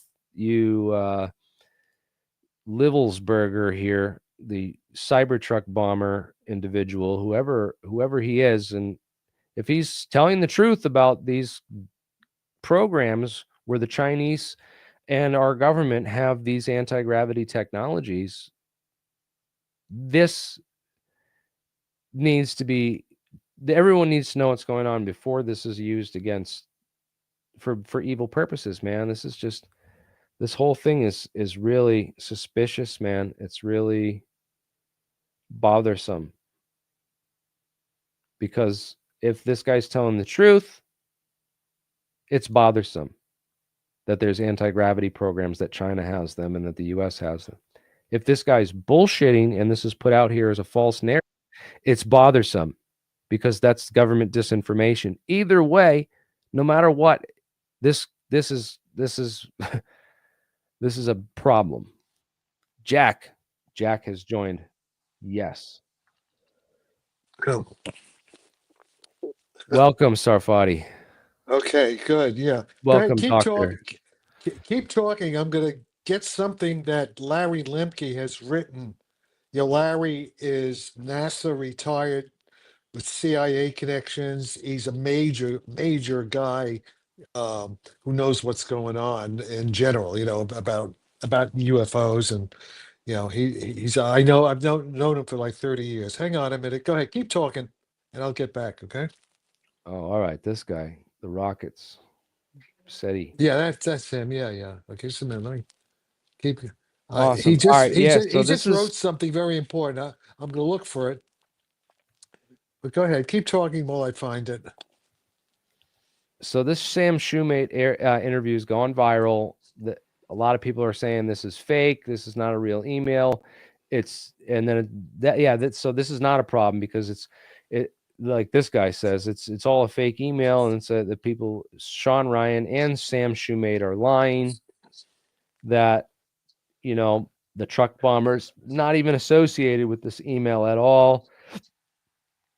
It has nothing to do with anti-gravity technology or any of these things mentioned in the email. This is all fake and a fraud.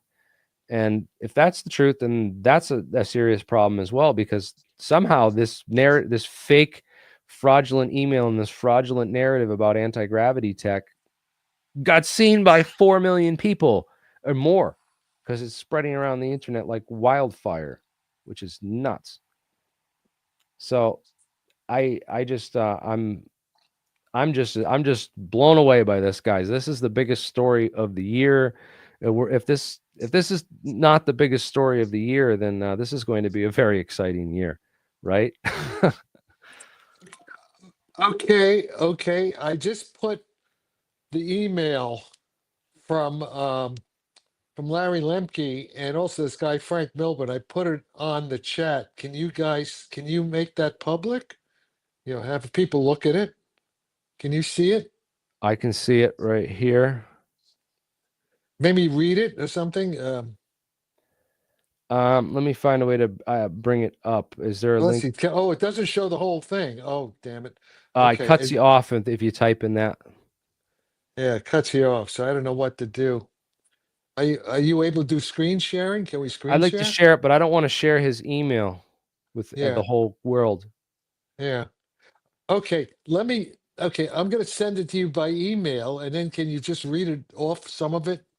If I send it to you by email, I'll just forward. You may already have it. I'll forward the email to you. But go ahead. I'll forward the email to you. Hang on. Jeremy. I'll look up who this guy is anyway. Okay. I just sent you the email, and if you want to read some of it at your discretion, because Larry knows what he's talking about. Okay, he's very solid. A very solid guy.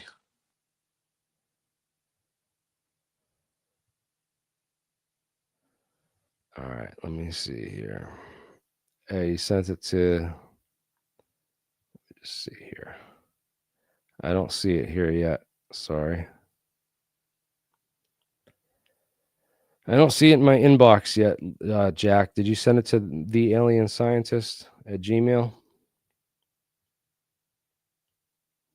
Oh, and they took Jack out, and they nerfed us down to 350.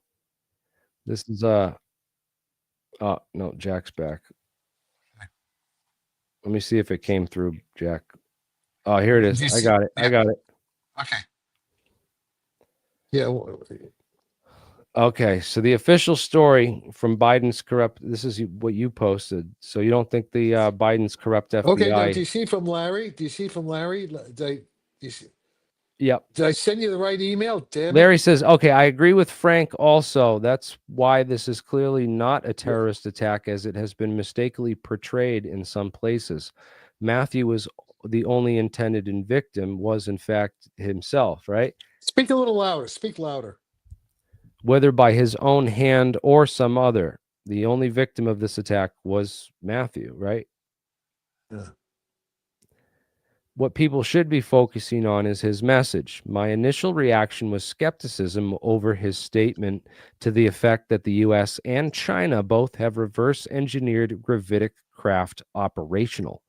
Upon reflection, however, I can see that his statements are pretty well in alignment with the whistleblower testimony that Michael Schellenberger presented to the House Committee on November 13th on the Immaculate Constellation, USAP. The statement from whistleblower, a presumed State Department official, says that the main objective of Immaculate Constellation is to acquire high-quality imaging of UAP, presumably to be of non-human intelligence origin, and alien reproduction vehicles or reproduction vehicles, ARVs/RVs, presumed to be of human origin, both U.S. and foreign. If true, that whistleblower testimony implies that there are ARVs/RVs out there that don't belong to the U.S., along with some that do. Matthew more or less explicitly states that historically the U.S. accounted for all the ARV/RV sightings up to some point in time, but now there is a new kid in town. I agree with his assessment that this potentially changes the mutually assured destruction equation with China, and Russia too, for that matter. But I have to believe that this has been anticipated and planned for by the war gamers for some decades now. Seems somewhat analogous to the case where the U.S. enjoyed a monopoly on nuclear weapons for a while until other nations started acquiring them. I'm not sure this is actually strategically destabilizing. However, it depends on how ARVs/RVs would be used in warfare. So the devil is in the details. And this is according to, again, Larry Lemke, who's aerospace engineer at NASA Ames Research Center. Right, Jack? Okay. Now, Larry's retired. Larry's retired from NASA, but Larry knows what he's talking about because he's privy to classified information too. Larry was kind of the liaison when he was working at NASA Ames and Moffett Field. Larry was also like liaison between that branch of NASA and the Central Intelligence Agency in Langley. And Larry has a long history of researching UFOs. And his father was like OSS guy, back in World War II, and sort of like John Warner the Fourth's grandfather, Paul Mellon. Uh, and they had access to all kinds of Nazi information about the Nazi technology. And I don't want to say too much because I don't want to get it wrong. If you should actually ask Larry sometimes to come on and see what he wants to talk about. So I would say that if Larry says that what he says, I defer to his judgment and his superior information that he may have that we don't have. Okay.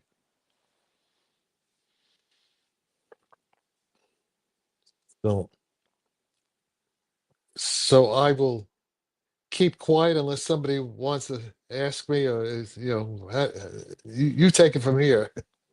Oh, sorry, I'm muted. I'm going to email him now that I have his email, and I'm going to reach out and see if he won't come on and talk Yeah, to see if me. he'll come on. That would be great. It's short notice. But so I spent 2 hours last night with Shawn Ryan, the stream, the X-Dot stream, with all these special forces guys. Okay. And as far as I could tell, I guess it was Matt in the truck, right? They say they got his DNA. So it was him. But if you look at the video, he certainly didn't shoot himself in the head with a 50 caliber pistol that would have blown his head off. But you could see a moment before the explosion starts, you could see he's alive. I mean, you can see he's upright, and then the explosion like comes out of the steering column. So to me, that I'm not an expert, but to me that suggests it was a remote detonation. My own theory is that he came to the Trump Hotel not because he wanted to kill himself. CCTV. Yeah, right. But if you're right before that, you see. No, okay, yeah, no, okay, that may not be the right video. Lieutenant Colonel Dan Davis on Deep Dive had the stills, had the video showing he was definitely alive.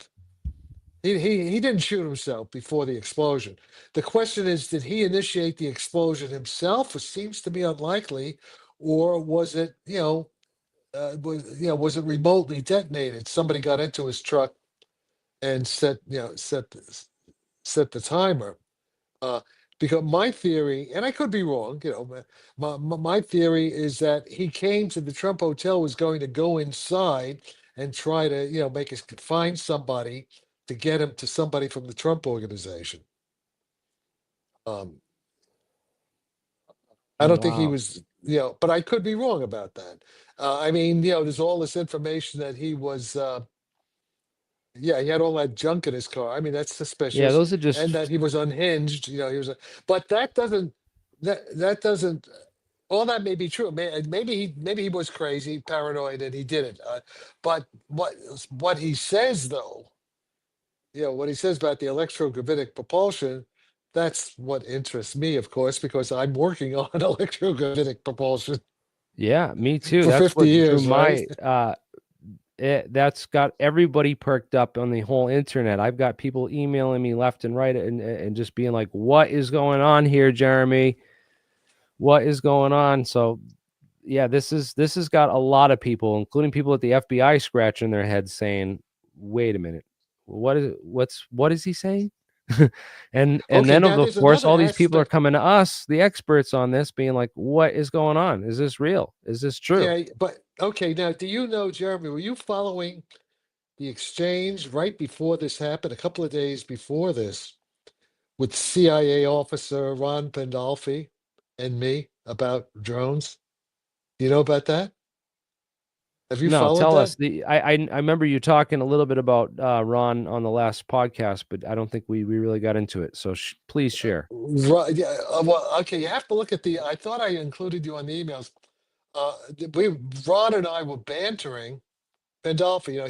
I've known him for at least, I don't know, 20, 25 years. And he apparently, he's a PhD, I think in chemistry from UCLA. And he worked for Kit Christopher Green. He was like, when he went into the CIA back around, maybe almost 50 years ago, 1980, 45 years ago. Um, I think he worked for Christopher Green, the Weird Desk, UFO Weird Desk, if I'm not mistaken. At least that's the rumor. And so I met him around the 1990s, late 1990s, when I was involved with Joe Firmage and Harold Putoff and Bernie Hayes and Creon Levitt and Larry Lemke was part of this ISSO UFO science group. But in any case, I started saying something about the drones, and Pandolfi kept saying, "No, they're not drones. They're not drones." And Pandolfi said, when he calls a lot of people in the UFO movement, sometimes with good justification, calls them crooks and loons. Crooks and loons. And he said, "Jack, don't say they're drones, or the guys in the Trump transition committee, they're not gonna pay any attention to you. They're gonna think you're a crook and loon because you're promoting fake news. They're not drones. They're not drones." And I say, I'm kind of, I'm compressing it.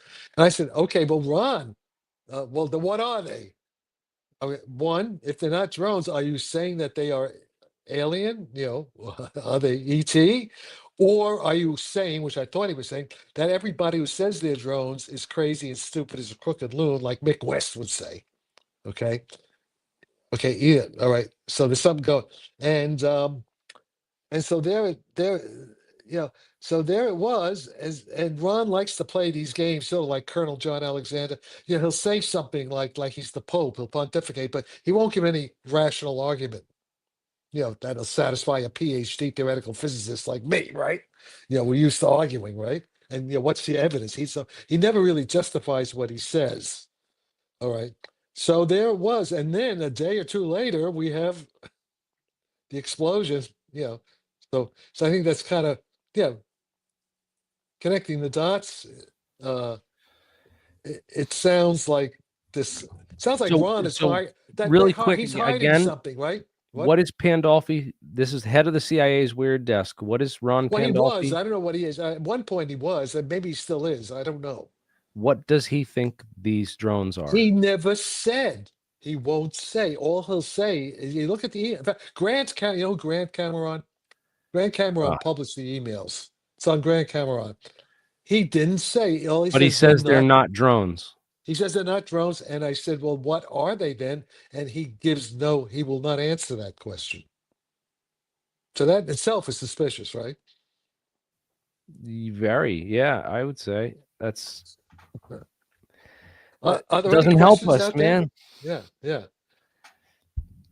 Yeah, there's Um, lots of live streams going on tonight. It's a good night for it. It's Monday night is a good night for live streams. It's probably one of the busiest nights on YouTube. So I know there's lots of competition out there for people that are probably jumping onto Yeah, this. but bandwagon. so is there any are there any questions, good questions we should discussion points Yeah, out there? so I want to. Do you think this was a terrorist attack, or do you think there? What do you think? is No, going it's on? no. I agree with Larry Lemke. You mean Matt Livelsberger? No, I don't think it was a terrorist attack. The question is, did he blow himself up? Did he commit suicide? Who knows? I don't know. Maybe. I mean, why did he have all that explosive stuff in the truck? Yeah, On the other hand, there's an email where he's flirting with an old girlfriend, right? Saying, "Oh, but it doesn't sound like he's going to commit suicide," and it makes no sense for him to commit suicide. And yeah, it really yeah, okay, doesn't. So was huh? he Yeah, killed, and did he really? Do you think those the messages to Mahler is good? And what do you think? I don't know. I It's don't like, know. I don't know, but we do know this. Last night, the Shawn Ryan show with all these guys, some of his buddies, some of his special forces buddies were in the live stream, and one of them said that his signal, that his signal ID was changed after the explosion. So the point is, everything's you cannot believe anything oh, so that. that means he's still. You can't believe anything, any of those signal messages or any of that stuff. No, I can't believe that. And also, some people are saying maybe he's still alive, that it was somebody else in there, but it looks like it Right. was him. But who knows? They said they got the DNA, but you don't know what to believe. We just don't know. My own assessment, with the highest probability scenario in my mind is that that whoever was in that truck, whether it was him or somebody else, it was remotely detonated. If he was in the truck, I don't think he was planning to kill himself. I think he wanted to go in and make some kind of public statement inside the Trump hotel. But why he had those explosives in there, I could be wrong about that. It just, unless now a lot of these guys from special forces, right? They do kill. There's a big suicide rate among combat veterans, right? So who knows if he's crazy, and then it won't make any sense. But the point is, okay, whether he wrote those things or not, the connection to what I'm working on, and all of us are working on, but the electrogravitic propulsion, the warp drive and the aliens, somebody put that there, right? Somebody connected Yeah. his death with that topic, whether it was Matt or somebody else, doesn't Or matter. Shawn The Ryan or point, Sam or no, yeah. it wasn't Shawn Ryan. Okay. Yeah. I don't think, no, I don't think it was any of those special forces guys. Those special forces guys, I think, are patriots. I don't think they're deliberately lying. They can make mistakes. They could be fooled like we could be fooled. But I trust all the military guys who are involved in this. The ones I heard last night, at least, that Yeah. Shawn Ryan. Yeah, now, I don't think they're trying to pull a fast one, and they wouldn't do that with the death. It's one of their like Yeah, it family. doesn't it's just that would be a so Yeah, this they're is the band of brothers. They're not. They're not. it just They're not. seems to me this is legit Yeah, that he sent these messages that that he somehow believed this, yeah, and whether then it's there was true or this not. detailed stuff. He gave this detailed kind of physics thing, which was he's not a physicist, and it was basically some of the stuff was what what I've been talking about for years, but kind of given through the prism of a person who's not a physicist, who doesn't know the math, and Yeah. so so whoever wrote that is taking stuff from me and other people, that we've been working, that we've been putting on the internet for decades now. So therefore, I feel there's a direct connection for whatever. And also with Ron Pandolfi's very strange reaction to this whole drone thing that's happening all over the world, it seems, but certainly over New Jersey. And by the way, I'm soon flying to DC. I'm going to be at the inauguration. Oh yeah. I'm going to be there physically. You sure? And I got the scam saying that I got invited to go to the inauguration too, but I think it's like some spam. no, scam I thing. was. This has had nothing to do with that. No, I was given. I'm not going to say who. I have a first class air ticket. Make sure. I Okay. want to see take lots of pictures. I want Yeah, to I see all will. those pictures. Well, I'm That's not going to awesome. go. Okay, at my age, I don't plan to physically be in the crowd. Near where the president. I'm not going to. I'm going to be in a very comfortable place. I won't say where, in front of a big TV screen with my hosts, with a nice bottle of excellent scotch, looking at the thing. Because I'm not going to be walking around. Also, they're expecting trouble. They're really. They're expecting a drone attack on the proceedings, and if that happens, I don't think it's the Chinese. I think it's the deep state. I think it's this. Ooh, I it think could it's be. Yeah, they don't want Trump in. Man, they that don't could be want Trump something. in. I think it's John Brennan and those guys, the 51 guys who said that the Hunter laptop, was Russian disinformation. I think it's those guys. I hope to be wrong. I hope I'm wrong about Yeah, that. But yeah. John Brenner is I can't, definitely. that's my feeling about it. That's my psychic intuition. And I hope I'm wrong. Well, Brenner. That he's Brennan. right? Yeah. He left the CIA and went to work for a metamaterials firm over in the UK. He did? Yeah. Oh, I don't know. Could you, okay, later, if you could send some details, let's try to corroborate that. But I know John Brennan hates Donald Trump. I mean, and so does General Hayden. All these guys, they hate Trump for some reason. And I now, of think course, they're unless this afraid is a Trump. different. They're afraid Trump's going to do to them what they did to Trump. So they're afraid that they're going to wind up in jail. So of course they're motivated to get rid of Trump. I mean, these guys, they've killed people before; they'll kill again. In any case, I don't trust them. I hope I'm wrong. I hope I'm being paranoid, like Matt Livelsberger was. Okay, no, that's not the same guy. See, no, No, this that's is a not him. different guy. But Yeah, it's a different. No, John Brennan was the head of the CIA. no, this John is the Brennan same was guy. director of the CIA. That's the wrong That's John Brennan. this Yeah. guy right here, the head This of the guy, CIA. this guy, and by the way, he was a member of the Communist Party as a kid. So if anybody's, when James Jesus Angleton, was looking for the mole inside the CIA, there it is, John Brennan. Well, As far I as just I'm want to. concerned, If you that's look up him. his That's post CIA career right here, what's he doing at that? Yeah, so Obama. He's a candidate to Obama. and then Scholar. He's at okay, yeah, he's at yeah. the university. He's a think Where's the tank. thing? I covered this before. I can't find anything on it now, but he works for a metamaterials company. I'm almost positive that's where Oh, I he's don't say. been Okay, working. I have to change my. I have to change my ear pods. I'll be right back. Let me find this. I got to find Go the ahead. link on this because Go I ahead. guarantee this is the same person, and that I read this and covered this on this channel in the past. I don't see it. Yeah, let me find this, guys.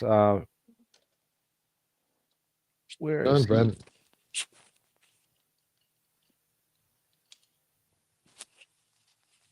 Was it Brennan? I thought it was Brennan. Damn, why can't I find anything on this now?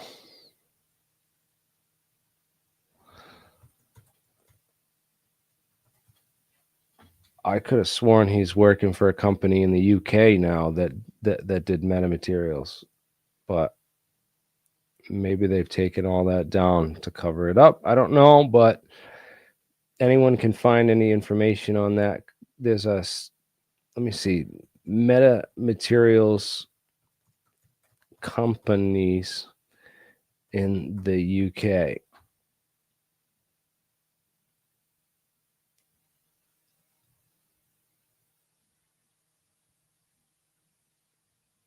I'm trying to find this now. I'm sorry for interrupting this live to go look this up, but this is key, because if the ex-CIA intelligence guys are working in metamaterials, then they've got access to this technology. It's even more evidence that of how deeply entrenched the technology is with the intelligence community, and how close they are to the exact technologies that you need to do all this stuff. That's the real key to all this. Let me find it's not going to be on there. The big companies over in the UK.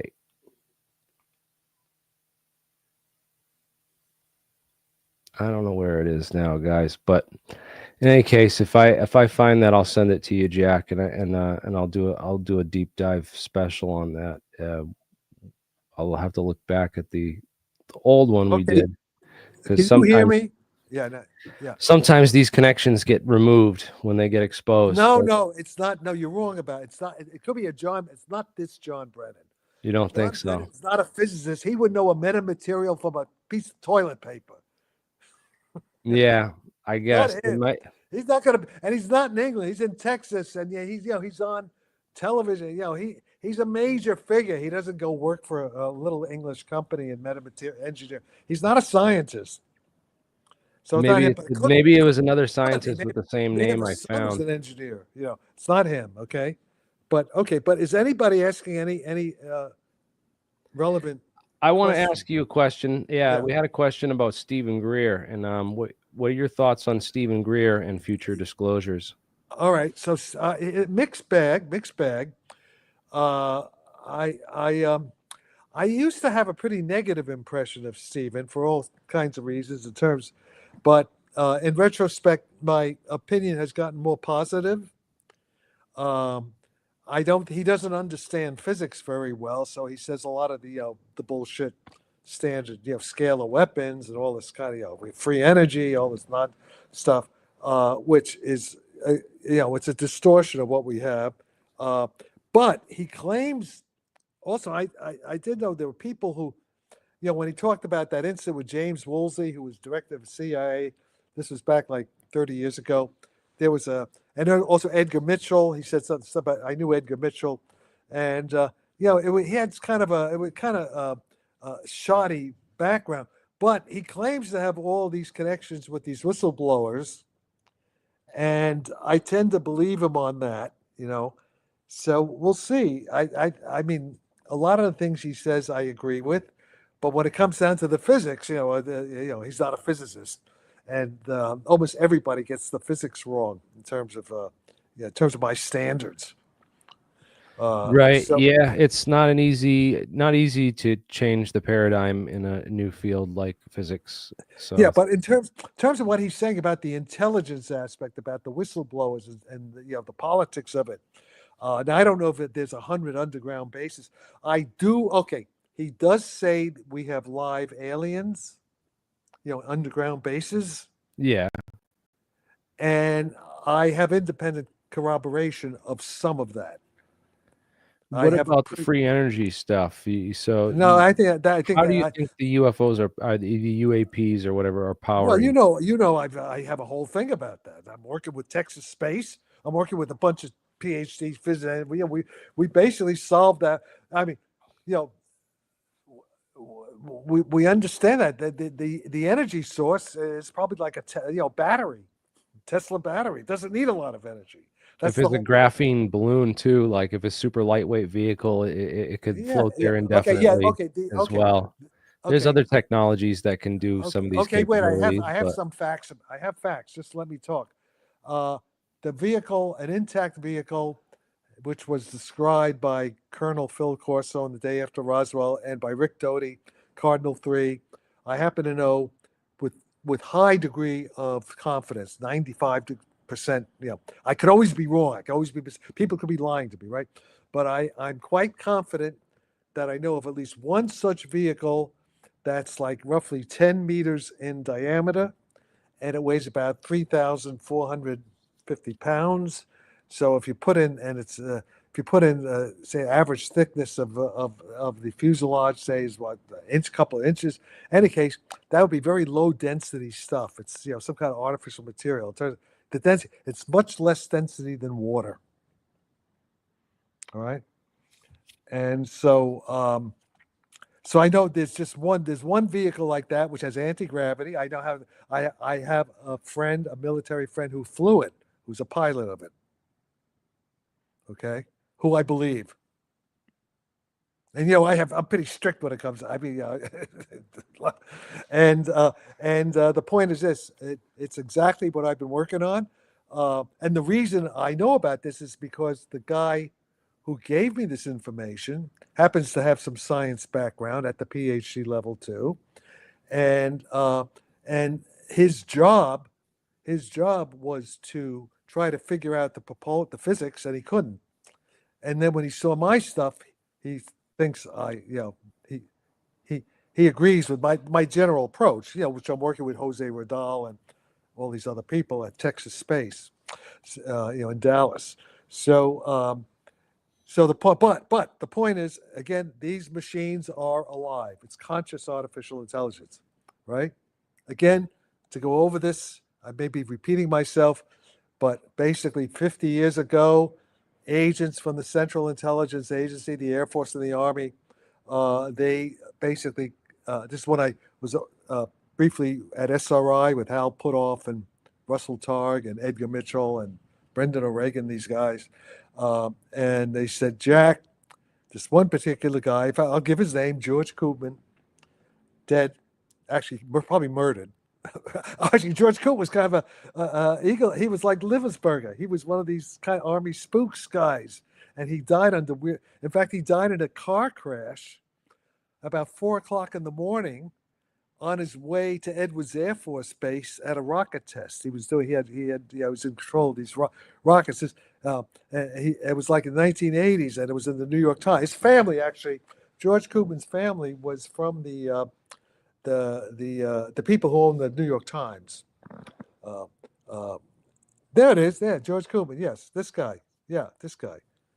And George says to me, I think George says this is around 1975, and I'm being financed by Lawrence Rockefeller, man. Lawrence Rockefeller is financing us at Esalen, okay, along with George and a few other people.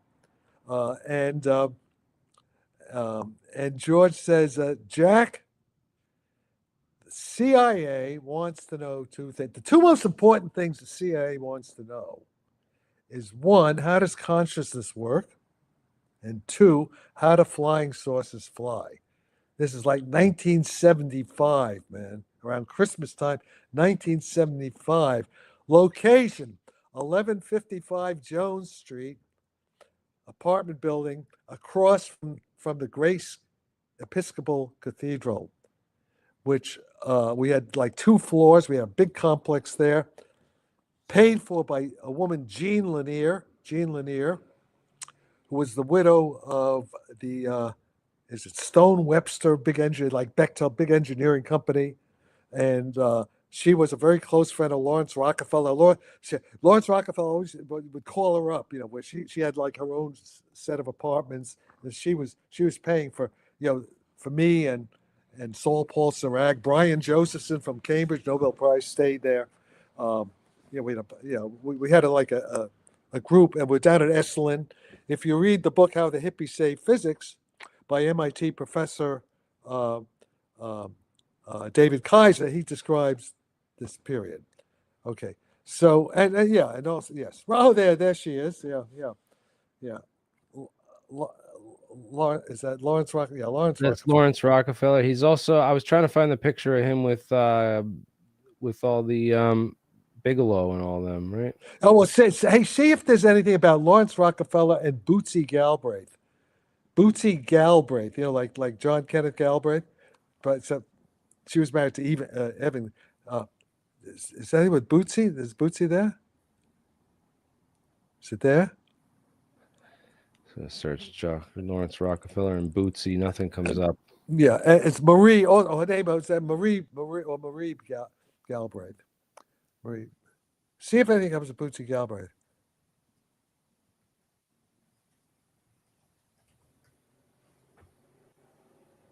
Yeah, there she is. Helene. There she is. Look, go into the pictures. Go to the picture. There she is. Make the picture. Yeah, that's Evan. That's Whoa. Evan. She was involved with me. Let's see. Yeah, in fact, yeah. So, in any case, Bootsy was very close to Lawrence, and Bootsy had all the UFO files. Bootsy worked on the UFO files with Lawrence Rockefeller. Oh, wow. Okay. I didn't know that. How do you know this? Yeah, I have. Yeah, there's Reagan. Well, she was. Evan was Reagan's ambassador to Paris. Okay, her husband was a Navy pilot with George Bush in World War II. Okay, Bootsy was part of our thing. In fact, when Evan died, when I would go to New York, I would escort Bootsy to social functions. You know, she's a widow. I mean, 10 years older than me, and I would go to social functions with her as sort of her escort. Skull and Bones. This is her dad. Is this her dad, or who's Evan Galbraith? That's her husband. That's her husband. Yeah, who died? Yes. Oh, so he's the Skull and Bones man. Of course they are. Of course they are. Well, Yeah, a lot of the guys who I worked with are Skull and Bones. I'm from Cornell. Cornell is Ivy League. Cornell is an offshoot of Yale. They have like scroll and key or something there. There's another one. You go too fast, you can't read it. Go slow so people can read it. The United States President of France under Ronald Reagan. He was born in Toledo, 46, graduated Yale University, Skull and Bones, Harvard Law School, active at CIA. Keep going. Yeah. His wife was a close friend. I knew William F. Buckley. That's who I hang out with.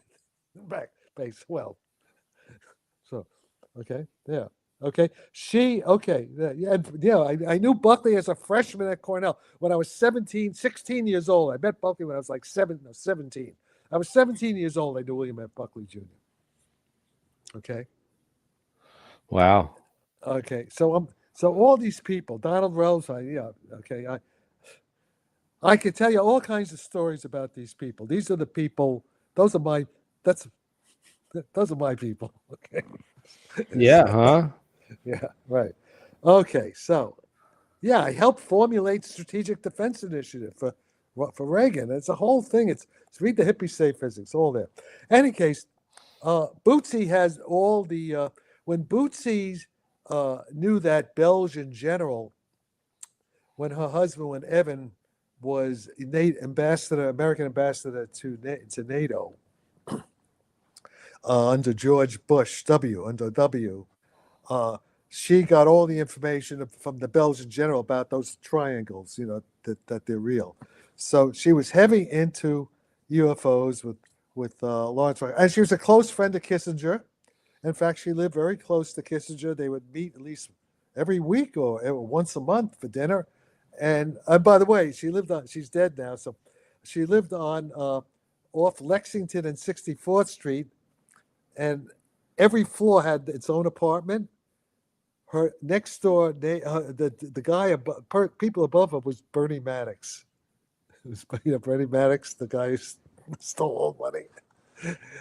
And when I would go, well, all right, I won't go into that. Anyway, Bernie Madoff. Yeah, Madoff. Yeah, Madoff. I'm sorry, Madoff. I was thinking of Holly Maddox. I was thinking of Ira Einhorn's girlfriend, Holly, who was killed. All right, sorry about it. Okay, but this is all distraction, interesting side issues. But does anybody have any questions about, what's going on with the electrogravitic and the death of Matthew Livelsberger? Oh, okay, yes. The building. There's an elevator. The elevator is a very small elevator. Oh, that's interesting. Yeah, I think it's 164. Is it 164? Yeah. Okay. Oh, Megan. Who's Megan? Okay. My grandfather. Your grandfather grew up in that building. Oh, so you're a upper class gal. Okay. Yeah. I mean, Oh, so Michael says he's watched Larry Lemke's videos on YouTube. I haven't seen them. I didn't know he made videos. I didn't even know he had those either. I'll have to look him up and check those out. Oh, unless that's the one. Okay. Okay. Yeah. Send that. Hey, Perone, send me the links to that. I didn't know he did that. Oh, here's one. I don't remember. Maybe I'm getting Alzheimer's. Maybe I found one on the SETI Institute from Maybe I'm like 10 years ago. What's that? I found one from SETI Institute from 10 years ago. Oh, you mean older stuff, not about UFOs. About UFOs? No, it's just older stuff. I would like. You mean from NASA when he was at NASA? Yeah. Oh, all right. That's interesting, though. Thanks for that. I'll have to check that out. Yeah. Send it to me too. He's very modest, unlike me. Larry Lemke's. If we do an interview, I'd like to get Michael in on that. We'll since Michael's familiar with him. Yeah. That'd be great. I would love to ask him what his opinion are on all this and the drones and all that. He agrees with you, right? I mean, you agree with him. Yeah. You said that. Are you talking about Larry now? Yeah, Larry. In the email I read. Yes, Larry knows the engineering, the aerospace engineering, and Larry also understands what I'm working on, and he basically agrees with it.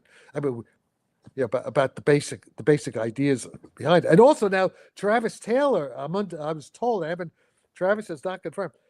I've been told that Travis Taylor claims he got the same idea I am proposing, but he got it back around 1994 because he was actually working on a retrieved craft or some material for retrieved craft.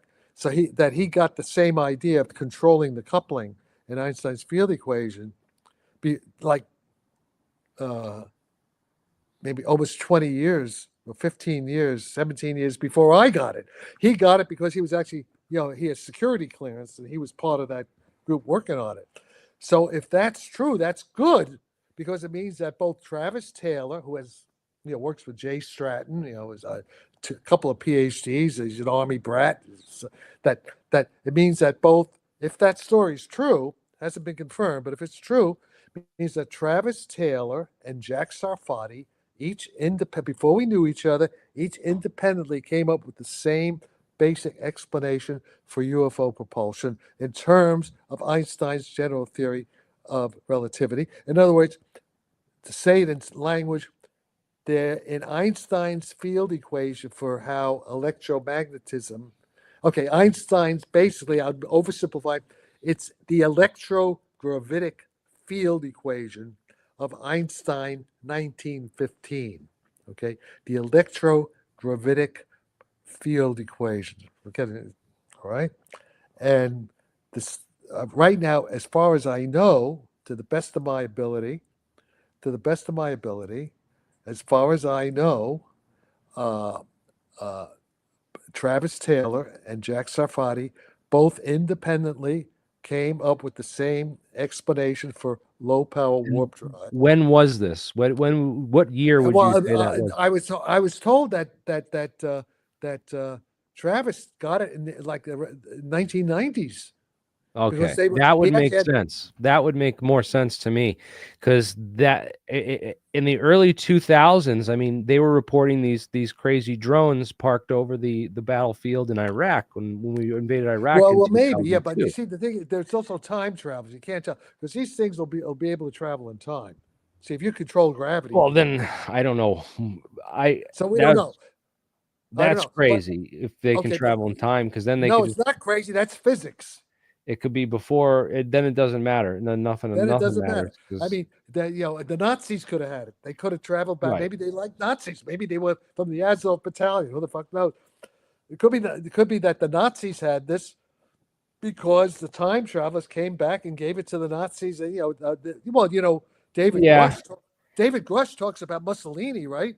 That the crash in 1933. Which again, I'm trying to come up with a timeline of like feasibility for the actual technology. No, not but you just got it. theory. Okay, you have to understand. You can if you You guys do came that. up with the idea in '99, but did anyone actually build it or implement No, it? wait. No, listen. You're not. Listen. Let's be. I didn't say 99. I was told 94. Travis said 1994, but All right. Travis has to confirm. In any case, it was before. I didn't understand it until 2011. I gave a talk at the DARPA NASA, a talk that Sharon Weinberger wrote a thing in the BBC about my talk.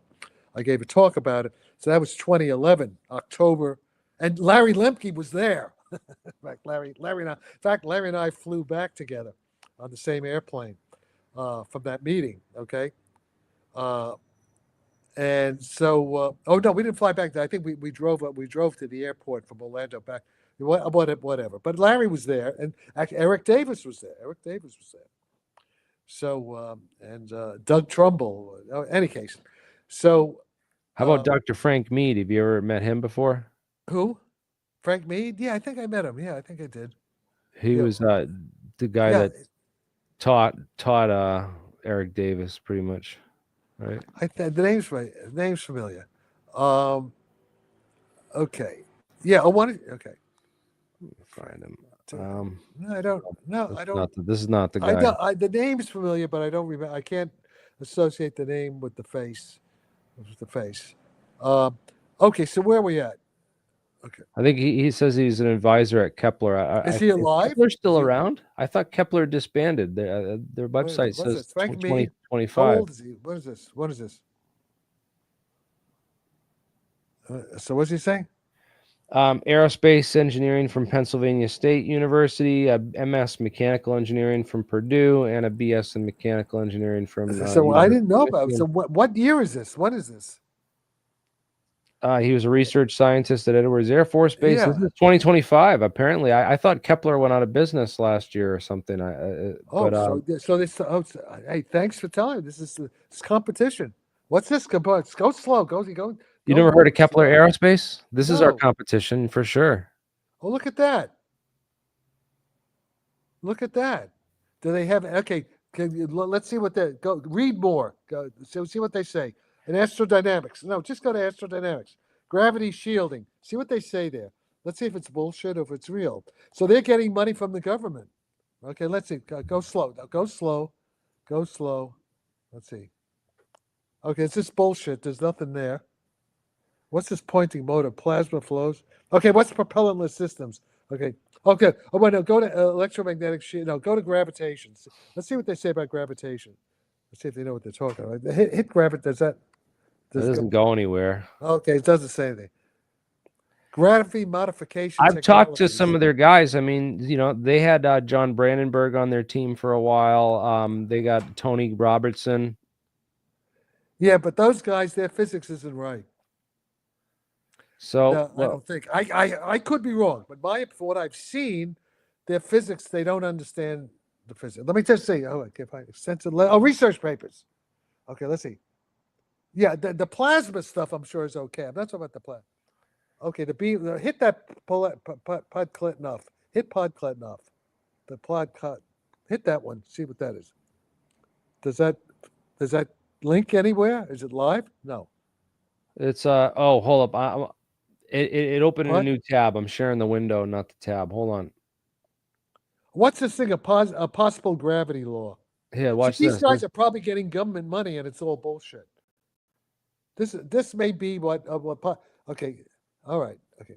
They But got this his. would be This is what- his what- gravity impulse generator patent. Yeah, okay, that's good stuff. That is redone. That's Apparently they built one. They got it.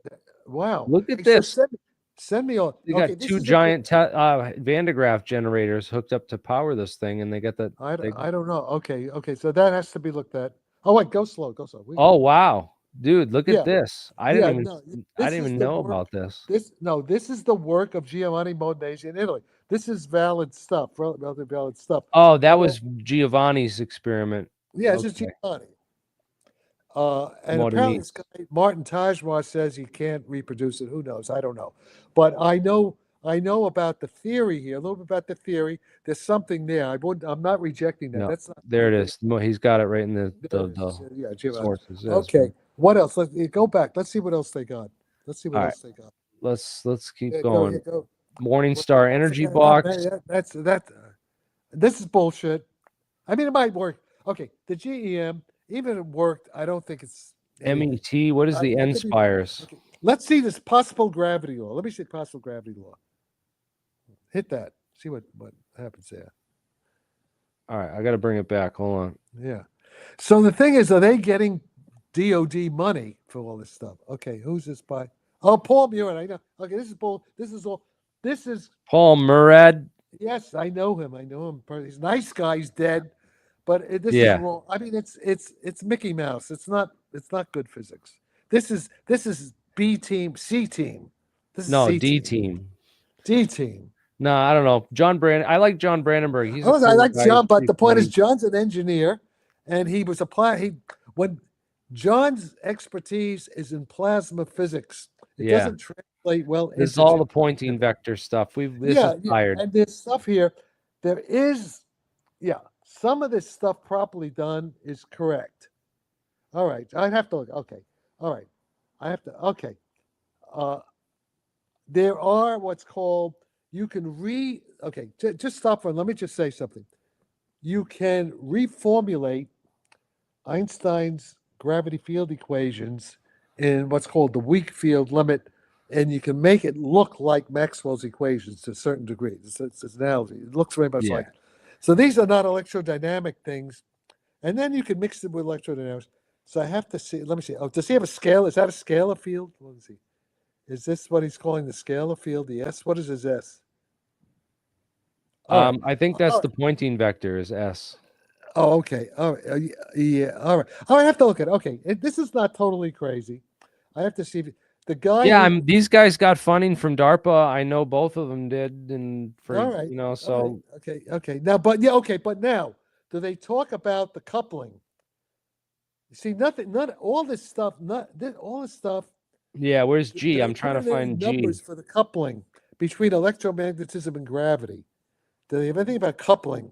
Yeah, I'm not seeing that. Well, wait.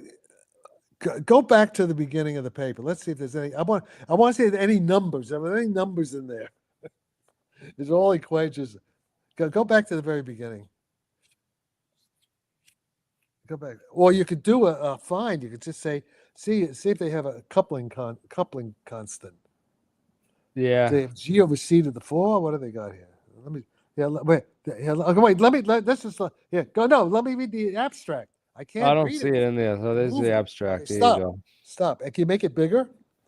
So what do they say? Oh, Whoops, I can't. That's still too big. What is it conceivable? Like this is bullshit. Okay, the first I thing could have told you that already, man. bullshit.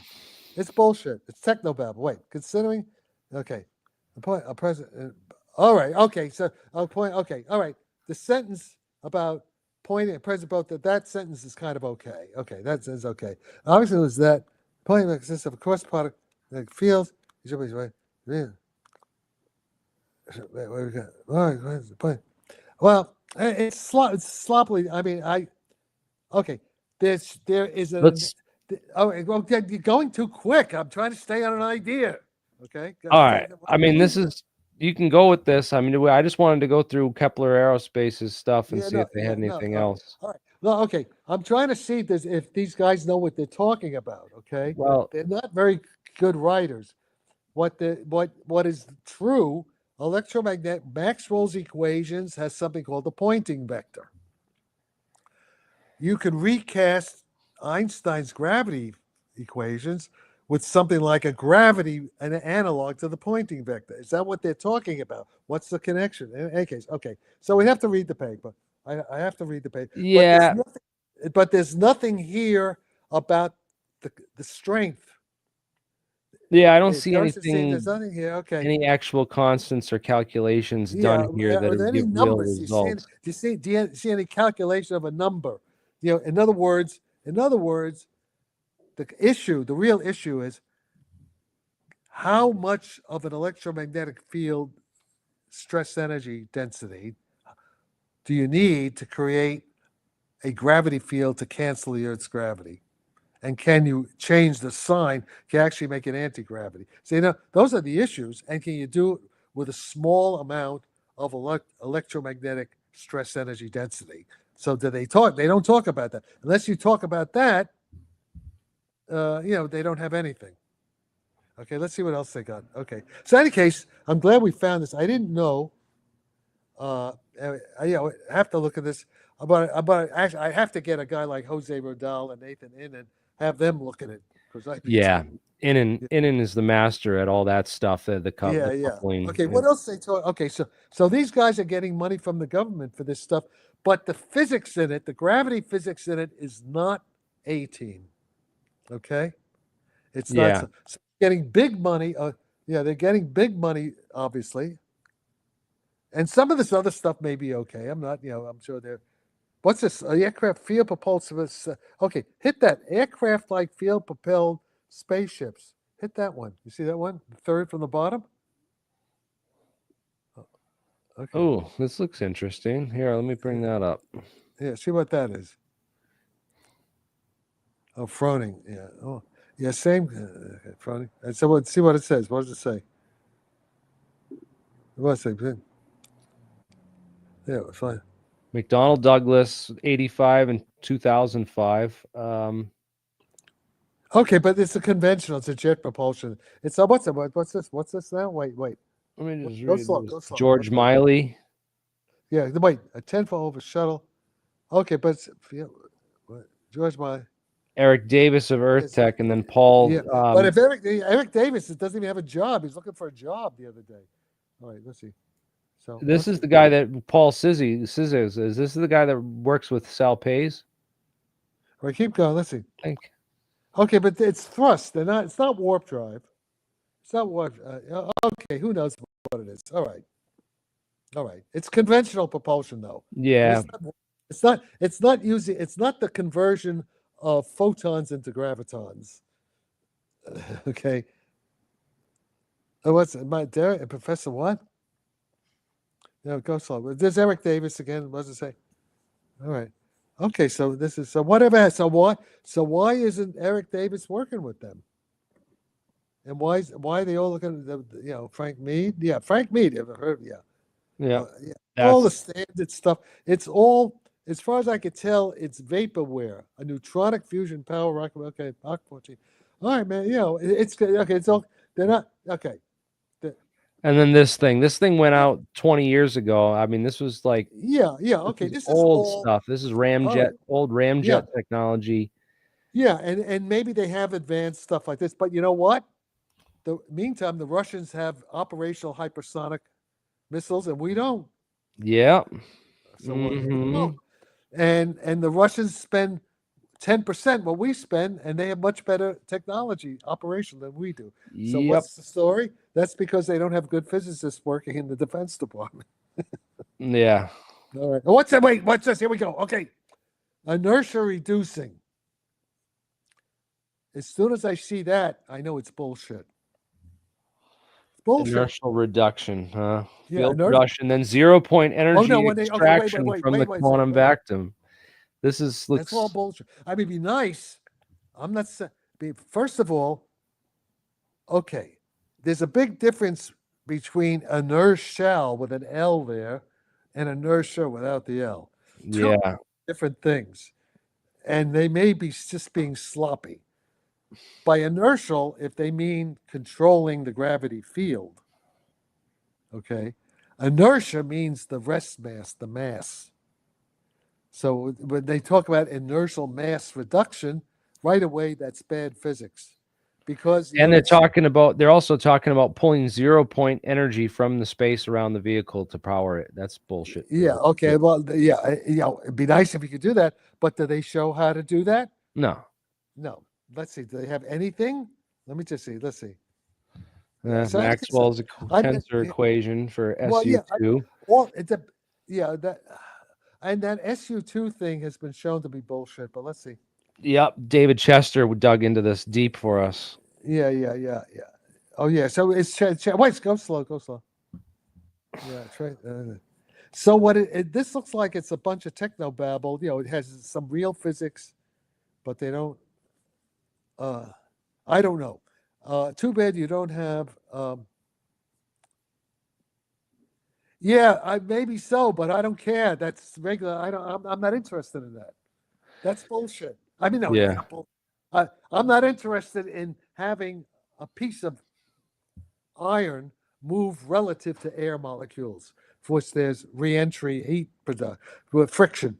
In warp drive, none of this is relevant. There's no ablation in warp drive. All that stuff gets thrown out. That's what I'm trying to explain. If I ever get to talk to Elon Musk, why he's wasting his money on SpaceX rocket propulsion, even though it's fantastic technology, it's obsolete. It's the wrong. This is the right answer to the wrong question. It's not what I'm talking about. You have to understand the difference. Okay. Yeah, so yeah, we And they had call the it whole phase discussion about noise. the car bomber here earlier. Mark's in here making a stink. Yeah, he doesn't like you and doesn't want you here. Yeah. So, but I don't know, Mark. All right. Okay. We are discussing the car bomber. We're discussing what the car bomber was talking about. And Yeah, also, there's nothing we can say about the car bomber because we don't have any information that we can trust. We can't yeah, trust we what went the over all FBI this says. stuff. So for people that just joined or are new and haven't been watching all the stuff we covered already, we went over all the. Yeah, we went over all that. We went And over all that stuff, and now we're Hey, we're almost talk close. positive. Those emails were real. Those messages were real, and Yeah. he talked about anti-gravity craft in these before he did whatever he did, and apparently he did this car bombing and shot himself to happened? to draw attention to all this What physics and the happened? anti-gravity technology that our government's developing, and that is what we're discussing now. So What happened to the? that's where What we're at. What happened to my camera here? Yeah, This so is weird. That's weird. Is somebody? I mean, keep- we have other people with other ideas of what these things are, and Let's Mark see. is on the team of trying to get in the laboratory and actually build this stuff, to prove it Huh. out. So that's where What has happened? because again, I don't know what to believe in. I don't know if I should believe in time traveling Russians from the future, or if I should believe in electrogravitic anti-gravity technology that's warping No, Jack's it's not. But camera and yeah. But the point sending is, his it's not one or the other. It's both. They're both. Yeah, it's yeah, both. or both. I want to know, and I want to Well, you're making a false distinction. You're false dichotomy. That's a false dichotomy. But I don't know why my image is so distorted like that. It's yes, not just one or the other. There's a lot of other things it could be. So, Jack, are you stuck in the fog? Are you phase Yeah. shifting? What is that? What is that? Oh no, the CIA got to him. The aliens are attacking. They've gotten control of his camera. They got in control of the camera. Jack is right. Okay, I'm gonna All right. get out of this. I'll try to get back in on maybe something's happening. Hey, you know what? I think it's been a good discussion. We've been on for about 2.5 hours now. Okay. Yeah, thank you for joining us to offer some of and weigh in on some of the physics opinions and then the ideas expressed here. Just one quick question before you go. You think that this could be legit? That China have operational technology and the U.S. have operational? I don't think technology? so because I don't think the story. I don't think Livelsberger's story about the Chinese submarine is true because we have technology that can detect that. Really? Yeah. Yeah. Even Unless- they have stealth technology, but stealth subs. No, yeah, but we have the satellites that could tell. I mean, if there was a submarine with hundreds of drones coming out of the ocean, we would know about it. Unless we do know about it, but we don't want to reveal we know about it. Yeah, that's a good point. So we don't know. We simply don't know. We don't have enough information.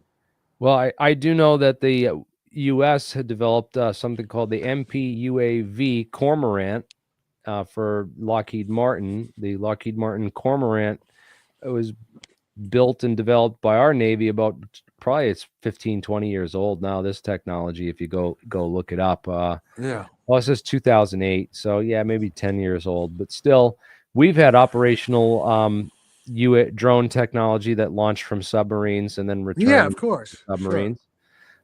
So I don't know why the Chinese wouldn't have the same thing. So that doesn't Yeah. seem too crazy and out of the box for me. But yeah, you're right about are they stealth drones with stealth submarines that we can't detect somehow? I know what's going on, what's really going on. Demand answers from your government, demand transparency and accountability. We are not children. In fact, some of us know more than the government knows. So get them talking, get them to open up, get the information out there. This is disclosure. We are disclosure. You are disclosure out there. Thank you, everyone in the audience, for joining us tonight and helping us share, like, and subscribe and get this information out there to as many people as possible. I hope that to be on Shawn Ryan's show, and I hope that he has Jack Sarfati on as well, and anyone else from the program. I hope this opens up a whole interest in the anti-gravity technology world, and that we get more people talking about this, more people sharing this information, and getting this information out there to a public, so that we're not caught with our pants down, like on 9/11 or these other incidents, which were completely surprises we had no idea about. So yes, thank you guys for watching. Again, don't believe the narrative. Keep questioning the narrative, and keep sharing the information out there to as many people as possible, so that we're not just all caught up in disinfo ops and left in the fog, right? Yeah. Jack's been put in the fog, and hopefully you can get your camera fixed. And thank you for joining us. And again, we have to work together with these experimentalists to build something that actually works and prove this stuff out, so that the skeptics out there and the people that say this is all bullshit can be shown some sort of real hard proof. You know, that's the big step. I cannot wait for the disclosure of so someone comes out and shows this technology working and proves it Well, out. you're seeing it working. You're seeing it all this. I mean, we see it working. Some of those things up there, not all. Some of them are. It's working. The question is who's in control. Who's controlling it, Who's and what is control? yeah. Well, But let's. All right. Okay. We'll keep diving in, Jack, and I'm gonna have you. We'll have you on back again soon. right. I really want to keep in touch, though. I want to know how everything goes down in DC for the inauguration and Trump's and Trump and everything. All right. I'll see you. Okay. Bye-bye. Take care, guys. Thank you all for watching, and have a great night. Till next time.